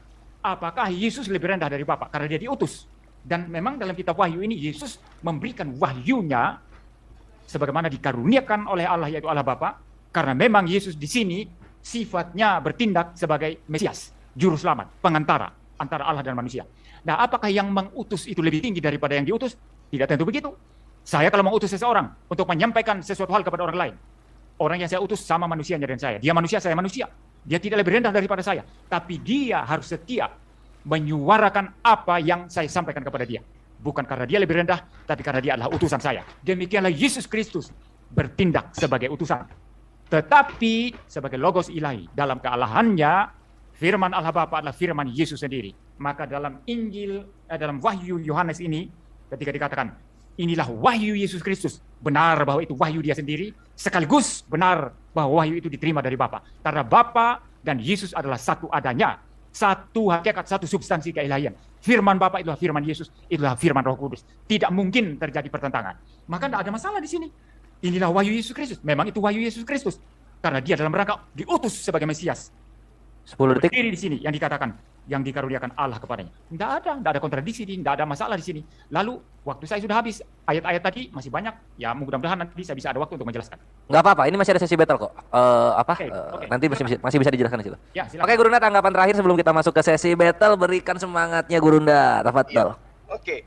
Jadi Anda sangat-sangat tidak akademisi, ya, tidak sesuai dengan titel. Anda mengatakan terjemah, itu terjemah. Nah, itulah makanya Anda saya jangan bicara terus nggak sesuai titel, itu tidak masuk dalam debat. Anda sudah melebar Ya, ini. Kalau Oke, Gurunda, sesuai untuk ini kali ini aja. kali ini aku benarkan pendeta MIM. Tafadhol Gurunda, dilanjut tanpa kesana. Ya, oke, nggak apa-apa. Oke, ya. Jadi Anda mengatakan naskah aslinya itu tidak salah. Tunjukkan pada saya, mana naskah aslinya? Anda nggak bisa tunjukkan itu. Oh, cuma mengatakan naskah asli. Kenapa wahyu terakhir sebagai batu sandungan untuk kitab kita sebelum Al-Quran? Itulah makanya Allah berfirman dalam bahasa Arab. Karena bahasa Arab itu memiliki disiplin ilmu yang bisa digunakan untuk mengkritisin terjemah, mengkritisin original teksnya. Anda mengatakan, kenapa kemudian terjemahan yang salah? Kalau ilham, Pak, kalau Roh Kudus yang mengilhamkan dan itu wahyu, tidak akan salah seperti yang saya uraikan tadi. Itu tidak akan pernah salah. Katanya di Torah, tertulisnya di Maleaki. Katanya di Yesaya, tertulisnya di Mazmur. Ini wahyu, ini ilham yang Anda katakan itu. Terus sebagai orang yang terpelajar, tokoh agama, apa yang bisa Anda berikan kepada jemaat, kepada umat untuk mencerdaskan anak bangsa ini berdasarkan dengan apa yang Anda tahu? Jangan Anda sembunyikan, uraikan kebenaran itu. Ya, Al-Quran diterjemahkan ke dalam seluruh bahasa. Ketika terjemahan ini kemudian ada keliru, kembali kepada original teksnya. Makanya Al-Quran selalu disertakan. Al-Quran selalu menentang orang. Ya, bahkan Allah mengatakan, silakan tampilkan, hadirkan orang terhebat kalian. Buktikan kalau Al-Quran itu bukan dari Allah. Kitab Anda baru segini aja Anda sudah menampakkan sesuatu yang tidak sangat tidak akademis. Kemudian pertanyaan saya, Pak, kalau Yesus itu menerima firman dari Allah sebagai utusan Tuhan, tolong tunjukkan kepada saya mana firman Tuhan yang pertama kali diterima oleh Yesus supaya saya paham, oh ternyata Yesus menerima firman yang pertama itu adalah ini, kemudian disampaikan kepada ini, lalu disampaikan kepada ini. Mana, Pak, mana? Layaknya Al-Quran diterima baginda Rasulullah Muhammad SAW. Iqra bismi rabbikal ladzi khalaqa, khalaqal insana min 'alaq. Sampai kepada semua sahabat, bunyinya sama. Iqra bismi rabbikal ladzi khalaq, khalaqal insana min 'alaq. Mana? Yesus katanya firman. Tidak berkata-kata dari dirinya sendiri. Apa yang dikatakan adalah apa yang difirmankan oleh Tuhan untuk ia sampaikan. Tapi kok pengarang-pengarang kitab Anda kok nggak menuliskan firman yang diterima oleh Yesus?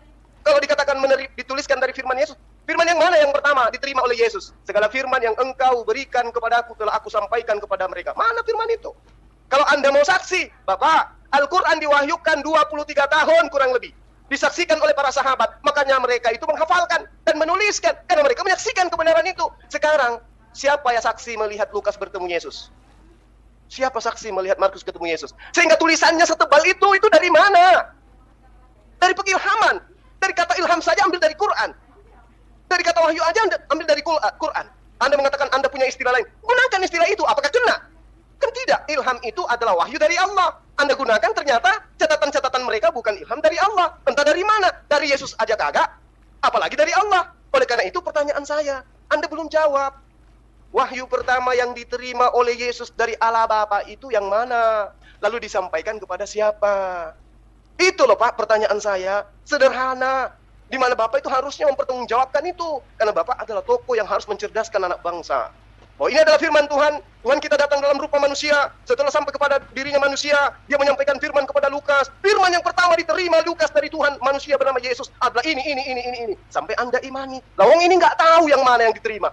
Gimana dikatakan firman Tuhan? Oleh karena itulah Bapak, saya Zulkifli Mabas sangat menentang keras orang Kristen menggunakan kata Allah. Sangat menentang keras orang Kristen menggunakan kata Alkitab, ilham, wahyu, nabi, rasul. Karena nggak cocok, nggak sepadan dengan konsep iman Anda. Harusnya konsep yang Anda lakukan itu adalah gereja-gereja Romawi Yunani, orang-orang yang tidak bersunat itu, yang makan babi itu menerima pemberitaan dari orang-orang yang tidak jelas, tidak sampai kepada nabi-nabi Israel. Itu baru betul. Tidak sampai kepada nabi-nabi Israel. Iya. Terima kasih, ini sangat seru, makin malam makin panas dan makin sini makin banyak ya argumen-argumen ikonik dari Pendeta MYM dan juga Gurunda Juma. Kita semakin dekat kepada penghabisan Ikhwani Fillah. Lanjut ke sesi battle, siapkan seluruh semangat dari para narasumber ini. Kalau mau minum terlebih dahulu.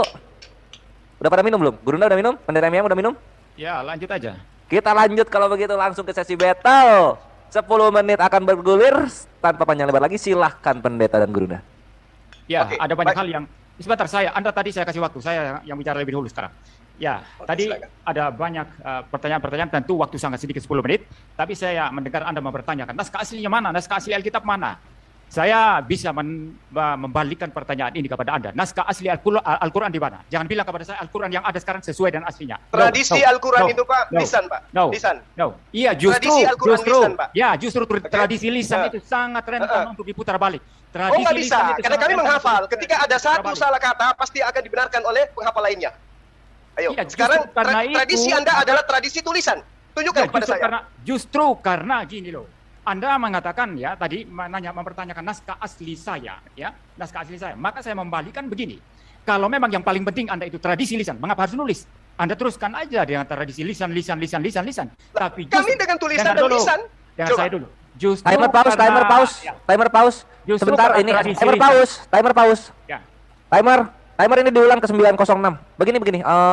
Sebentar, Pendeta MYM ini tidak diperkenankan untuk bertanya balik ya. Karena ini posisinya Pendeta MYM membela keimanan Pendeta MYM gitu. Loh, justru Bukan itu. bertanya ke Al-Quran. Justru itu relevan. Gurunda nggak bertanya Ini ke loh. Bible ketika kita sesi battle tadi. Ini Silakan relevan. dijelaskan.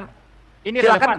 Begini Pendeta MYM, begini. Dia Kuat mempertanyakan argumen mengenai bahwa tradisi tulisan itu lebih kuat dari lisan. Tapi jangan dibuat argumennya itu bertanya gitu loh. Loh, Dipahami ya? jelas, ini kan battle, saling bertanya dong, saling menjawab dong. Ini battle. Iya, tapi kok. jangan bertanyanya mengenai ke Al-Quran, jangan ke sana. Tadi dia mempertanyakan naskah asli saya. Justru senjata itu saya bisa balikan Ya kepada buktikan dia. aja. Jangan pertanyaan dibalikan, saya, dijawab, dibuktikan, dijawab. Pak. Tadi Gurunda itu tidak membalikan loh ketika sesi battle. Menjawab pertanyaan bisa membalikan pertanyaan lawan itu bahwa pertanyaan itu mustahil. Oh, itu Pertanyaan Iya, Yang tapi jawab. membalikan boleh, tapi harus menjelaskan. Ya, saya menjelaskan ini. Makanya dia Oke, kita titik beratkan di menjelaskan ya. Aku akan menjelaskan diulang dulu. lagi. Timer silakan diulang di 906 bisa nggak sih? Timer. Ayo Pak. Kita sampaikan kebenaran. Ayo, silakan. Ya udah 9 aja lah ya. Oke. Mohon dilanjut dan fokuskan ke sesi ini nih, pewahyuan Bible. Silahkan untuk narasumber masing-masing. Ya, jadi gini, ya. Jadi begini, dia mempertanyakan naskah asli Alkitab saya yang tidak ada. Memang kita akui tidak ada, autografi itu tidak ada. Oke. Tetapi yang saya maksud adalah itu sama halnya juga dengan Quran. Tapi dia membantah, oh kalau Quran itu tradisi lisan. Kalau betul Ya nggak apa-apa, lisan- nggak masalah. Ya, Nggak masalah. kalau- Bagi kami, dengar saya bagi dulu. kami tidak ada Kalau tulisan tulisan atau itu tidak original penting, teks, ya, nggak masalah. dengar saya dulu. Yang penting kami hafal. tidak ada Nah. kalau tulisan itu tidak penting, kenapa tidak lisan saja sampai sekarang? Kenapa perlu Nah, menulis? masih lisan sampai sekarang, masih lisan sampai sekarang. Sampai Lalu sekarang masih Quran yang lisan. Anda pegang, Tapi ya, lisan Al-Quran itu yang Anda dikuatkan pegang dengan di mana? tulisan. Nah, sekarang Quran yang kitab Anda pegang, Anda, identifikasinya di kok mana? larinya ke Al-Quran? Bapak, Nah. kitab Anda tidak lisan, tidak tertulis. Di Dengar mana dulu. Anda mengatakan bahwa Dengar dulu. terjemahan yang ada di Indonesia ini adalah firman Quran Tuhan? Anda itu Loh, kok yang jadi Anda ke pegang Al-Quran, sekarang Pak? ini Pak, kok lari ke signifikasinya Al-Quran? Timer pause, Ini timer kitab pause. Anda. Timer pause. Anda sekarang. Gini loh. Sayang Quran itu ilmu, Anda Ini Pak. kenapa? itu. Sebentar, Kenapa Afwan, sebentar. lari ke Aku mute Al-Quran? dulu. Gurunda juga Afwan ya, aku mute dulu. Pendeta MM, gua mute dulu juga. Maaf banget ini. Jadi gini. Ini kenapa ke Al-Quran lagi, pendeta? Bible-nya diperkuat. Bukan begitu. Gini loh, saya menjelaskan. Kalau Kenapa dia lo menyerang keimanan urusan saya, itu? yang dia juga nggak bisa bertahan, begini loh. Kalau dia menyerang keimanan saya, yang dia sendiri juga bolong di sana, saya serang dia. Ya udah kan Apa- sesi apa yang dia dalam sendiri debat bolong itu wajar udah itu. di awal, pendeta. Itu udah di awal, udah lewat Oh. sesinya. Itu tidak disinggung tadi. Itu tidak disinggung tadi. Ya kenapa nggak disinggung ketika bertanya, Itu tidak pendeta? disinggung. Kenapa nggak disinggung Saya ketika, sudah ketika singgung. waktu sesi bertanya? Budaya lisan di Al-Quran saya sudah singgung. Gini loh. Saya bertanya sesuai relevan dengan argumentasi dia. Saya Sebentar, tidak gini boleh aja deh, bertemahan. gini aja, Saya- karena Oh, iya. bentar dulu. Al-Quran Gurunda, tradisi bentar, pendeta, lisan. bentar. Gurunda, Afwan, Gurunda. Gurunda, kalau misalnya dia bertanya balik ke Al-Quran, Gurunda siap menanggapi? Berarti ini sesi Al-Quran dong? Ya itu dia makanya. Tidak, gini loh. Anda menanyakan sesuatu yang Anda sendiri bolong. Artinya Anda tidak bisa menjawab pertanyaan saya. Anda Sampai pun Anda tidak harus lari ke Ya, Al-Quran. sama halnya. Anda pun tidak bisa menjawab untuk Quran. Lo Oke, gimana saya ini katakan sesi kepada siapa, pendeta? Adinda, Pendeta ini sesi Adinda. siapa?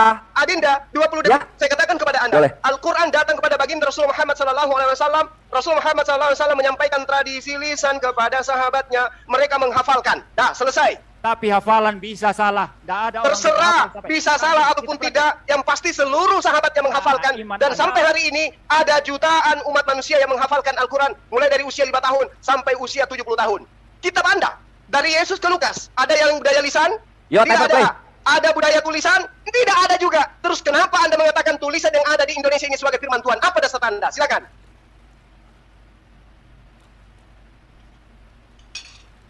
Silakan. Bukan lisan, bukan tulisan dari Yesus, juga bukan tulisan, bukan lisan dari Yesus, bukan lisan, bukan tulisan. Lalu apa dasar Anda mengatakan yang Anda tenteng itu adalah kalamullah, firman Tuhan. Sampai-sampai namanya pun dikatakan Alkitab tanpa malu-malu. Silakan. Halo? Ke-mute mungkin. Perlukah saya bernyanyi?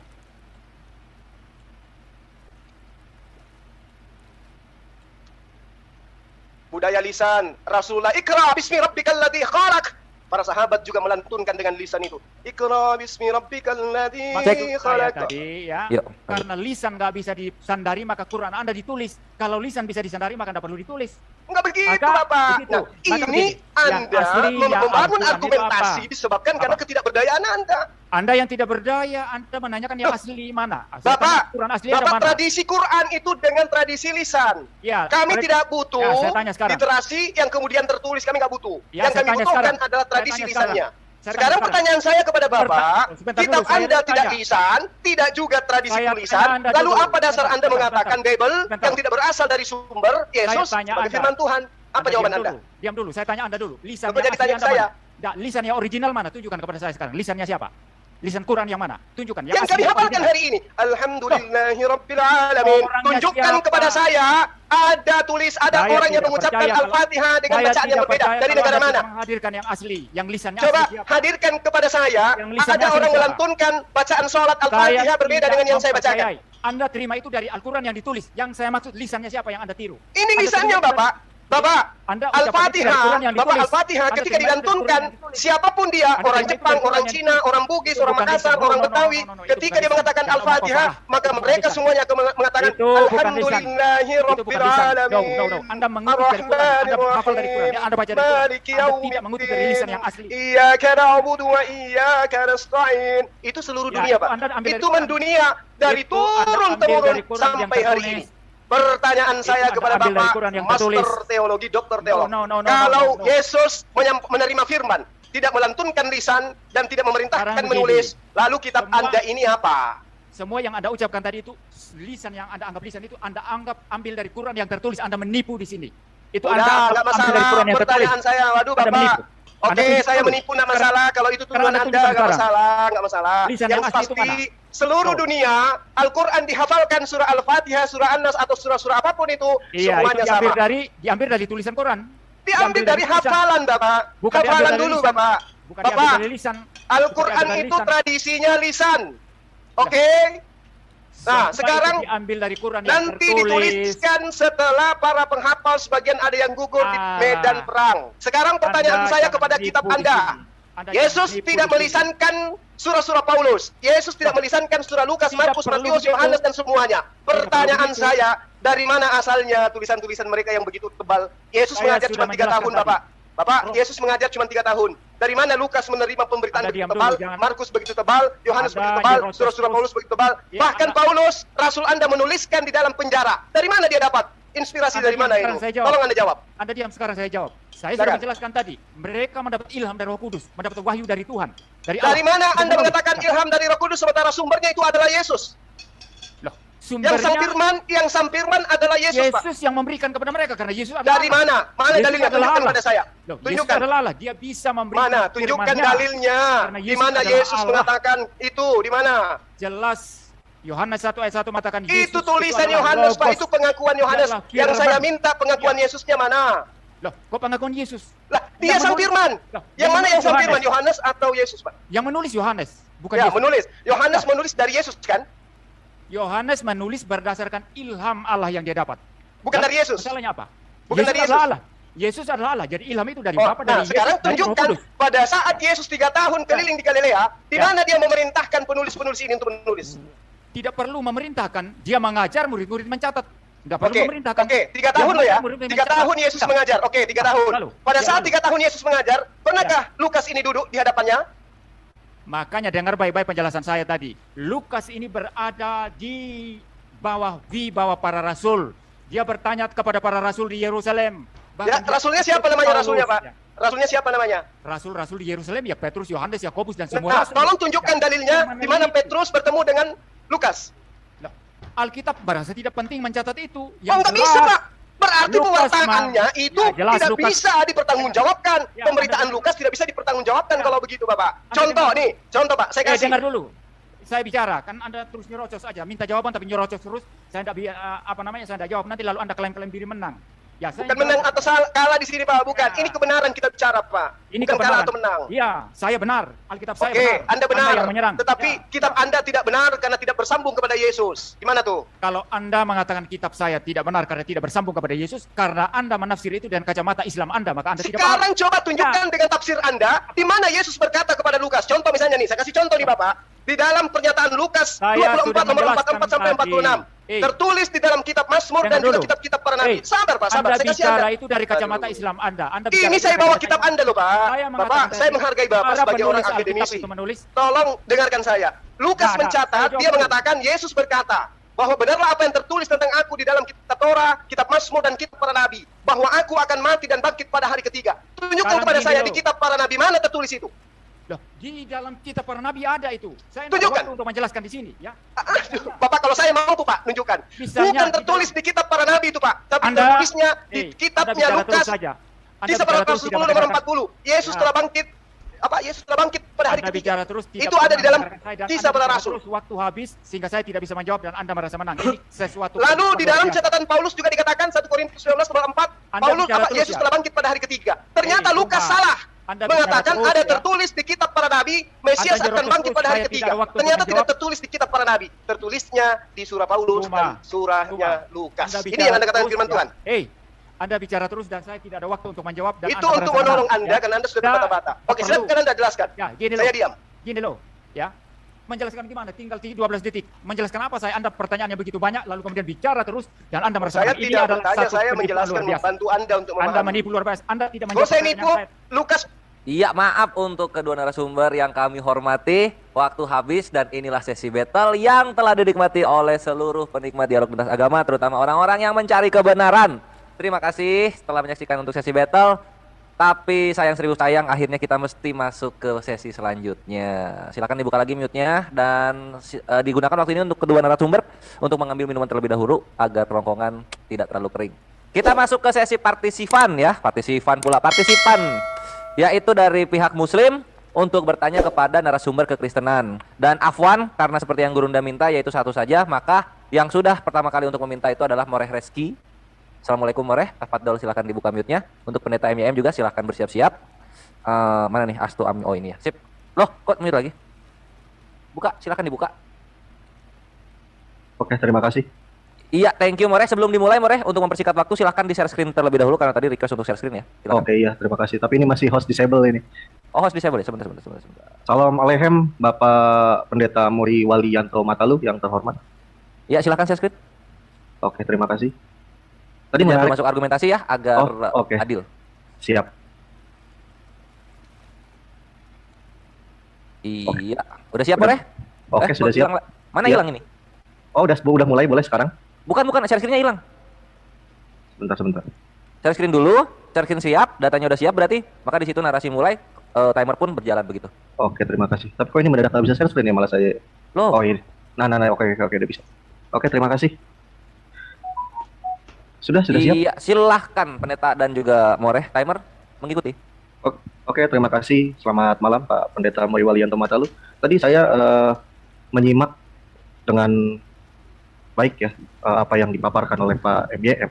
Nah, tadi Pak MYM sedikit mengatakan bahwa di dalam autografa Alkitab itu sudah tidak ada, isinya manuskrip, salinan, gitu loh. Tapi salinan tadi ada kata-kata yang kalau saya nggak salah ya, kalau saya nggak hilaf ya, itu di 1 jam 23 detik ya, itu mengatakan bahwa salinan yang ada itu sesuai autografa yang ada atau tulisan Bible yang aslinya. Nah, jika demikian Pak, ya, saya ingin bertanya kepada Pak MYM. Ya, sebelum bertanya saya potong sedikit ya.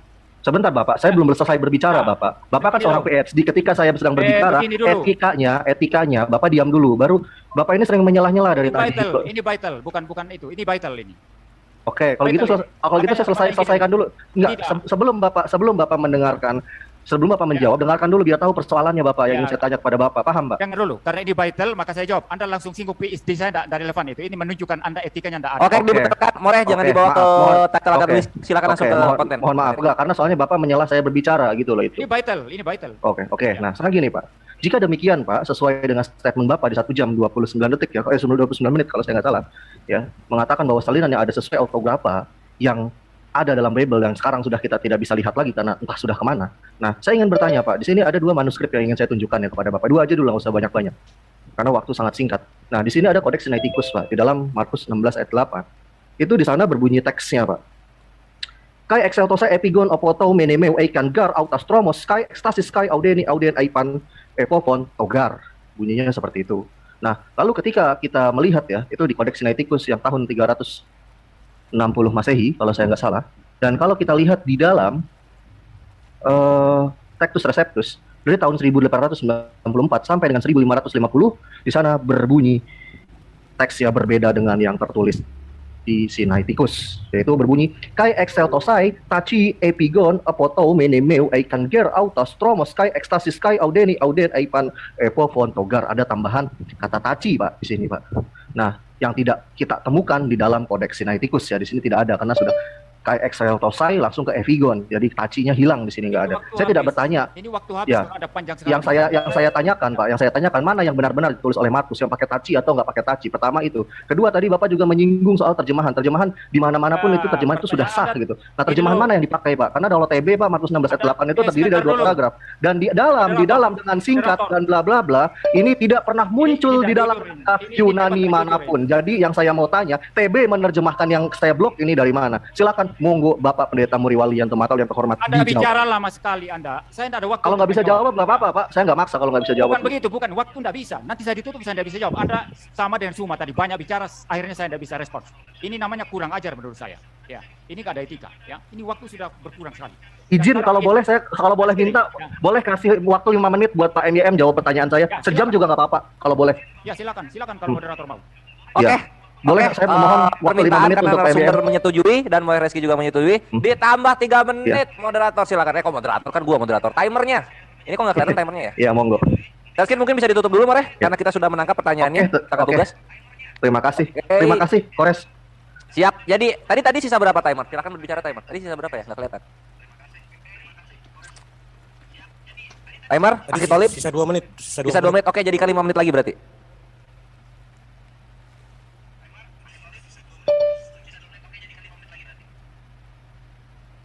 Tenang, Al-Maidah ayat 8 berlaku saat ini. Selama Kores di sini aku mencoba untuk adil. Oke, Mantap. Pendeta, 5 menit itu sudah. Silakan. Ya, baik. Silakan Pak MYM jawabannya. Saya akan memberikan jawabannya. Jadi kalau mendengarkan penjelasan. Ini battle ya Pak MYM ya?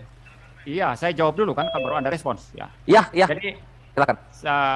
kalau mendengarkan penjelasan saya secara utuh dan lengkap tadi bahwa pewahyuan Alkitab itu sifatnya bukan semacam mekanik, semacam mesin tulis, tetapi memberikan ruang bagi penulis Alkitab untuk mereka menulis ya menurut penelitian mereka ya, dan dipimpin oleh Roh Kudus, maka hasil tulisan mereka itu tidak. Berarti boleh ditambah. Berarti kalau gitu Alkitab boleh ditambah-tambah berarti. Saya kalau masih gitu. menjelaskan. Kan ini battle Bapak. Kalau begitu saya tanya Anda saja kalau begitu. Menurutmu, Boleh, Pak, silakan. Ya, menurutmu Quran Silakan, boleh ditambah-tambah enggak? Ya, Quran boleh ditambah-tambah enggak? Nggak boleh Pak. Ada yang ditambah Pak? Boleh bisa ditunjukkan teksnya Pak? Enggak. Saya jelaskan nanti. Saya tanya prinsip, Quran boleh ditambah-tambah enggak? Nggak boleh ditambah-tambah Pak. Al-Quran nggak boleh ditambah-tambah. Anda tahu dari mana enggak boleh ditambah-tambah? Aslinya mana? Aslinya Quran mana? Bapak pernah melihat ada perbedaan Pak di Al-Quran atau ada yang ditambahkan di dalam Al-Quran Pak sampai satu paragraf? Bagaimana saya bisa tahu perbedaannya kalau aslinya Anda tidak bisa tunjukkan? Anda mesti tunjukkan Quran yang asli sih. Enggak kayak gitu Pak. Ini Bapak nggak ngerti pelajaran filsafat kalau kayak gini. Dalam logika filsafat, barang siapa yang menuduh maka burden proof atau beban pertanggungjawaban ada di dalam pundak Bapak. Anda menuduh saya masalah teks asli. Enggak. Bapak yang menuduh Al-Quran. Bapak menuduh Al-Quran, maka burden proof ada di beban pundak Bapak, Pak, bukan di pundak saya, Pak. Silakan. Saya tidak ketika Bapak menuduh Al-Quran ada tambahan, maka burden proof atau beban pembuktian ada di pundak Bapak. Anda belajar logikal filsafat tidak, saya mau tanya. Saya tidak mengatakan Quran ada tambahan, tetapi saya mengatakan Anda barusan ngomong ada tambahan. Anda barusan mengatakan itu kata-kata bersayap. Anda tidak akan pernah terpakai kata-kata bersayap Anda kalau ketemu jumpa debat dengan saya, Pak. Gitu loh. Ditambah atau tidak kalau aslinya tidak ada. Oke, Bapak tahu, saya bisa balik lagi dengan logika terbalik. Bapak tahu dari mana kalau Al-Quran ada perbedaan? Coba. Pertanyaan saya, Anda tahu dari mana Quran Anda ditambah atau tidak kalau aslinya tidak ada? Pembanding. Anda tidak bisa membuktikan Quran yang asli itu mana? Yang asli mana? Coba tunjukkan kepada saya. Ya kalau gitu saya juga boleh dong saya minta tunjukkan mana autograf yang asli, Pak. Karena salinan-salinan yang ada berbeda semuanya, Pak. Saya bisa tunjukkan 100 manuskrip Bible sama Bapak di hadapan Bapak semuanya berbeda, Pak. Aslinya Alkitab itu sudah tidak ada. Oke, lalu yang mendekati dengan aslinya yang mana? Yang pakai kata taci atau yang pakai kata taci? Semua manuskrip bisa dipakai dan berarti kalau begitu bisa ditambahkan kalau begitu sesuka hati tulis dengan alasan ilham Roh Kudus berarti kalau gitu. Bahkan terjemah bisa dimasukkan dan bisa disisipkan sebanyak satu paragraf. Anda tidak menjawab pertanyaan saya. Quran yang asli mana yang menjadi pembanding Anda tahu itu? Nanti kalau saya balik pertanyaan yang sama nanti Bapak nangis-nangis, Pak. Nah, gitu berarti Anda pun tidak bisa jawab, sama kan? Anda tidak bisa jawab. Maka gini, Islam selama ini serang-serang Kristen yang dia kalau ditanyakan pertanyaan yang sama. Oke, kalau gitu manuskrip mana yang berbeda? Bapak bisa tunjuk satu contoh manuskrip. Enggak, gini loh.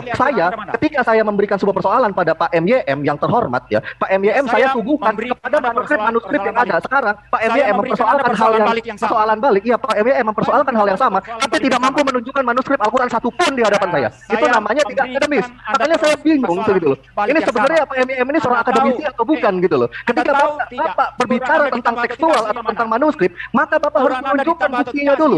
Ketika saya mempersoalkan persoalan teks, saya tunjukkan dua manuskrip yang berbeda di dalam Bible. Sekarang Bapak satu pun tidak mampu menunjukkan salinan Al-Quran sama saya untuk komparatif. Katanya gitu semua loh. tadi lisan yang asli itu mana? Lisan yang asli itu mana? Tanya Bapak, tulisan saja salah Pak di kitab Bapak, Pak. Saya bisa tunjukkan ribuan teks yang isinya berbeda pada Bapak MYM, gitu loh. Quran yang asli sehingga Quran yang sekarang ditambah atau tidak Anda Lucu Bapak MYM ini cuma bisa ngotot-ngototan. Anda yang lucu, Anda lucu semua. 5 tahun dagang daun di Belanda kayaknya, bukan ambil PhD. Anda tidak dapat menunjukkan Quran yang asli, dari mana tahunya Anda bahwa Quran Kalau Anda bisa menunjukkan yang palsu, Pak. Iya, palsunya mana? Iya, kalau Bapak bisa menunjukkan, coba manuskripnya yang mana?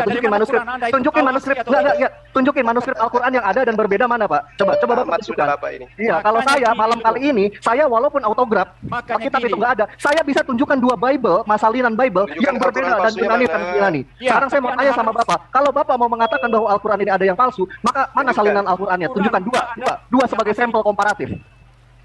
Iya, terima kasih. Ini sangat sengit sekali battle kali ini ya. Dan ini bisa menjadi ibroh juga pelajaran bagi kita yang menyimak bagaimana pembuktian itu harusnya berlaku begitu. Karena begini, aku nyampein dulu sesuatu, harus ada objektivitas di sini. Dalam asas hukum itu ada namanya actori incumbit onus probandi. Siapa yang mendalilkan, dia yang membuktikan. Moreh Reski sudah memenuhi asas tersebut. Tapi Pendeta Muryowali, maaf sekali, ketika bertanya tidak ada bukti atau prima facie atau data pertama Ya, yang itu menurut ditampilkan. Ini tidak berimbang, pendeta. Yang Gitu sih. ditanyakan itu tadi, yang dia sendiri untuk Quran tidak bisa jawab juga sama. Jadi Ya, jangan menyerang Gini ini. Bapak MYM, Bapak Jangan MYM. Boleh boleh saya kasih kesempatan berbicara sedikit aja. Sedikit biar nggak disalah Bapak MYM. Karena Oh, gini, maaf, ya. maaf More, nanti More, Habis. mungkin nanti More. Aku akan berikan waktu klarifikasi Oke, siap, setelah siap. Terima topik kasih. ini beres ya. More, Ya, stay terima di kasih. sini. Terima kasih, saya cukup sabar kalau saya. Jadi gini Iya. loh, Anda orang-orang Islam kira selama Sebentar pendeta MM, maaf, jangan dibahas lagi. Sesi baterainya sudah habis. More Reski aku tahan, pendeta MM aku tahan untuk topik yang tadi. Sekarang kita masuk ke closing statement untuk Gurunda dan juga pendeta. Jadi sekarang kita kembali ke masing-masing narasumber. Yang untuk yang tadi ditinggalkan saja karena yang namanya juga dialog. Oke, kalau begitu aku akan buka untuk para narasumber yaitu Gurunda Zuma dan pendeta MYM. Kita masuk ke closing statement. Sesi yang paling aku sedihkan setiap ada dialog yang seru begini. Silakan dimulai dari pendeta MYM karena tadi Gurunda yang memulai opening statement di awal. Pendeta MYM, mari disimpulkan antara pewahyuan Biblos dan Al-Quran. Silakan. Mute-nya dibuka. Ya, baik. Ya, ini adil. Sebentar. Pendeta MYM, maaf. Volumenya jatuh lagi. Ya, halo, sudah? Ya, cek. Ya, coba. Bagus ya? Oke, cakep. Lanjut. Ya, baik. Ya, ini adil ya. Yang lalu juga yang closing statement pertama Zuma dan saya yang berbicara pertama dan sekarang sama. Ya, baik. Ya. Jadi ada begitu banyak pertanyaan diarahkan ke saya tentang Alkitab saya, sementara nyerocos terus kata orang Jawa. Ya bicara terus hingga saya tidak ada waktu untuk berbicara. Tadi pun mau saya menjelaskan dengan lengkap sebetulnya diberi waktu 5 menit, tetapi saya diinterupsi sehingga saya akhirnya membalikkan pedang yang Anda arahkan ke Kristen ke Anda sendiri. Jangan kira Kristen tidak bisa menyerang. Selama ini Kristen hanya bela-bela Alkitab, kami juga bisa mempertanyakan Quran Anda. Ya. Jadi begini, pewahyuan Alkitab itu tidak sama dengan pengertian wahyu di dalam pemahaman Islam sebagaimana dijelaskan Suma tadi. Pewahyuan Alkitab itu di mana Tuhan membukakan kebenarannya melalui tuntunan Roh Kudus, maka para nabi, para rasul itu menulis dan karena diilhamkan, bukan ilham dalam pengertian konsep Arabnya, tetapi ilham itu diterjemahkan dari bahasa Yunani. Theopneustos tadi, bagaimana Tuhan menghembuskan firman-Nya, maka seluruh tulisan dalam Alkitab ini dijaga sehingga tidak bersalah, tidak menyesatkan, itu dalam naskah aslinya. Nah, tadi dari orang yang vital dengan saya tadi, yang saya tidak tahu namanya itu ya, mempertanyakan tentang manuskrip ini berselisih, mana yang benar, begitu ya. Saya sudah menjelaskan tadi bahwa dalam menyalin bisa terjadi kekeliruan, itu bisa. Salinan bisa ada yang keliru. Terjemahan bisa ada yang keliru. Ya. Yang tidak keliru dan tidak bersalah itu naskah asli Alkitab, yaitu yang otograf. Ini yang tidak dipahami Suma dan tidak dipahami oleh orang yang betal dan saya tadi. Nah, bagaimana caranya kalau begitu tahu ini salah, ini benar? Justru keindahannya adalah bagaimana semua manuskrip itu dibandingkan. Lalu terjemahan-terjemahan yang ada dibandingkan juga. Apakah ini konsisten, berharmoni atau tidak? Dan prinsip bagaimana Alkitab ini diterjemahkan dan bagaimana manuskrip-manuskrip itu dipahami, itu prinsip membandingkan, prinsip menyesuaikan, dan prinsip melihat harmoninya. Dan selama dibandingkan tidak ada dalam doktrin-doktrin yang paling utama, itu tidak ada perselisihan apapun tentang Kristus yang adalah Allah, tentang Alkitab yang adalah firman Allah, tentang Allah yang diajarkan Alkitab adalah Allah Tritunggal, tentang keselamatan satu-satunya di dalam Yesus Kristus. Barang siapa yang percaya kepada Yesus Kristus, pasti selamat. Misalnya Suma malam ini, semua orang yang malam ini mendengarkan saya percaya kepada Yesus Kristus, pasti selamat, bukan mudah-mudahan. Semua doktrin yang paling penting ini tidak ada pertentangan apa-apa. Di dalam manuskrip ada selisih kata, kita akui, ada mungkin keliru-keliru satu kata, dua kata dalam menyalin, ada keliru-keliru dalam terjemahan, ada, kita akui itu. Tetapi selama semua bersesuaian, kita terima itu. Sudah sesuai dengan yang otograf, walaupun kita tidak lihat yang otograf. Kenapa? Berdasarkan kepercayaan bahwa Allah yang berfirman, yang tadinya ada otograf dan tidak ada lagi. Allah itu yang berdaulat, tidak mengadakan lagi yang otograf, dan yang berdaulat dalam setiap salinan manuskrip, dan berdaulat dalam setiap terjemahan-terjemahan yang ada. Sehingga tetap kita terima Alkitab yang kami pegang sekarang ini, walaupun ini terjemahan, tetaplah ini adalah firman Allah yang berotoritas atas kehidupan Kristen. Nah, kalau di Islam mempertahankan ini asli. Catatan yang asli mana? Nggak bisa ditunjukkan. Zuma berkata tadi itu, tradisi lisan yang asli mana? Dari siapa? Coba buktikan. Mana lisan yang asli? Justru karena lisan itu tidak bisa dipercaya, maka dicatat. Nah, Kalau begitu yang asli mana? Catatan Quran yang paling pertama, yang paling asli mana? Tidak bisa ditunjukkan. Sehingga kalau Anda mengatakan ini asli, tidak ada tambahan. Tahu dari mana kalau tidak ada pembanding yang asli? Tahu dari mana itu? Anda juga tidak bisa jawab ini. Anda 10 detik. keblinger, Anda kesulitan ini. Maka senjata yang Anda arahkan ke Kristen, kami arahkan ke Anda, dan Anda juga bingung dan tidak bisa jawab. Terima kasih dan waktu habis, keras sekali closing statement dari pendeta MYM ini. Cukup kita nikmati seluruh kalimat-kalimat yang dilontarkan. Dan sekarang waktunya kita mendengar closing statement dari Muslim, Gurunda yang kita cintai, Gurunda Zuma. Tafadol, waktu berjalan ketika Gurunda mulai bernarasi. Silahkan. Berapa menit ya? 5 menit Gurunda. Oh, 5 Padatkan, menit. tajamkan, mematikan. Oke, jadi saya tidak perlu merasa di hadapan anak TK ya.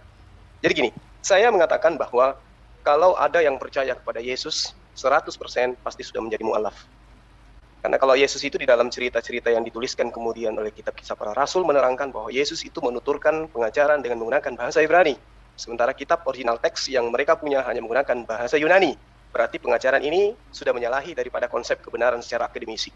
Nah, kemudian untuk orang-orang yang berakal gitu ya. Al-Quran itu mungkin disampaikan secara budaya lisan. Budaya lisannya itu selama 23 tahun, Pak.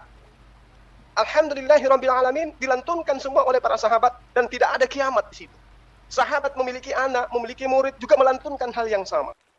Ya, itu dia saudaraku yang diberkati dan dikasih oleh Tuhan kita Yesus Kristus. Kita bersama-sama telah melihat serta menyaksikan bagaimana keberlangsungan suatu diskusi atau debat yang sangat menarik. Dan bahkan kita sendiri yang bisa memberikan penilaian terhadap setiap data yang mereka bawakan di hari ini, apakah semuanya itu bisa dibuktikan kebenarannya atau malah sebaliknya. Dan kalau kita melihat bagaimana seorang apologet Kristen ini, dia sangat luar biasa sekali, dipakai Tuhan dan dengan hikmat Tuhan dia boleh dipimpin untuk membawakan atau mempertanggungjawabkan imannya terhadap Ustadz Zuma dan kawan-kawannya.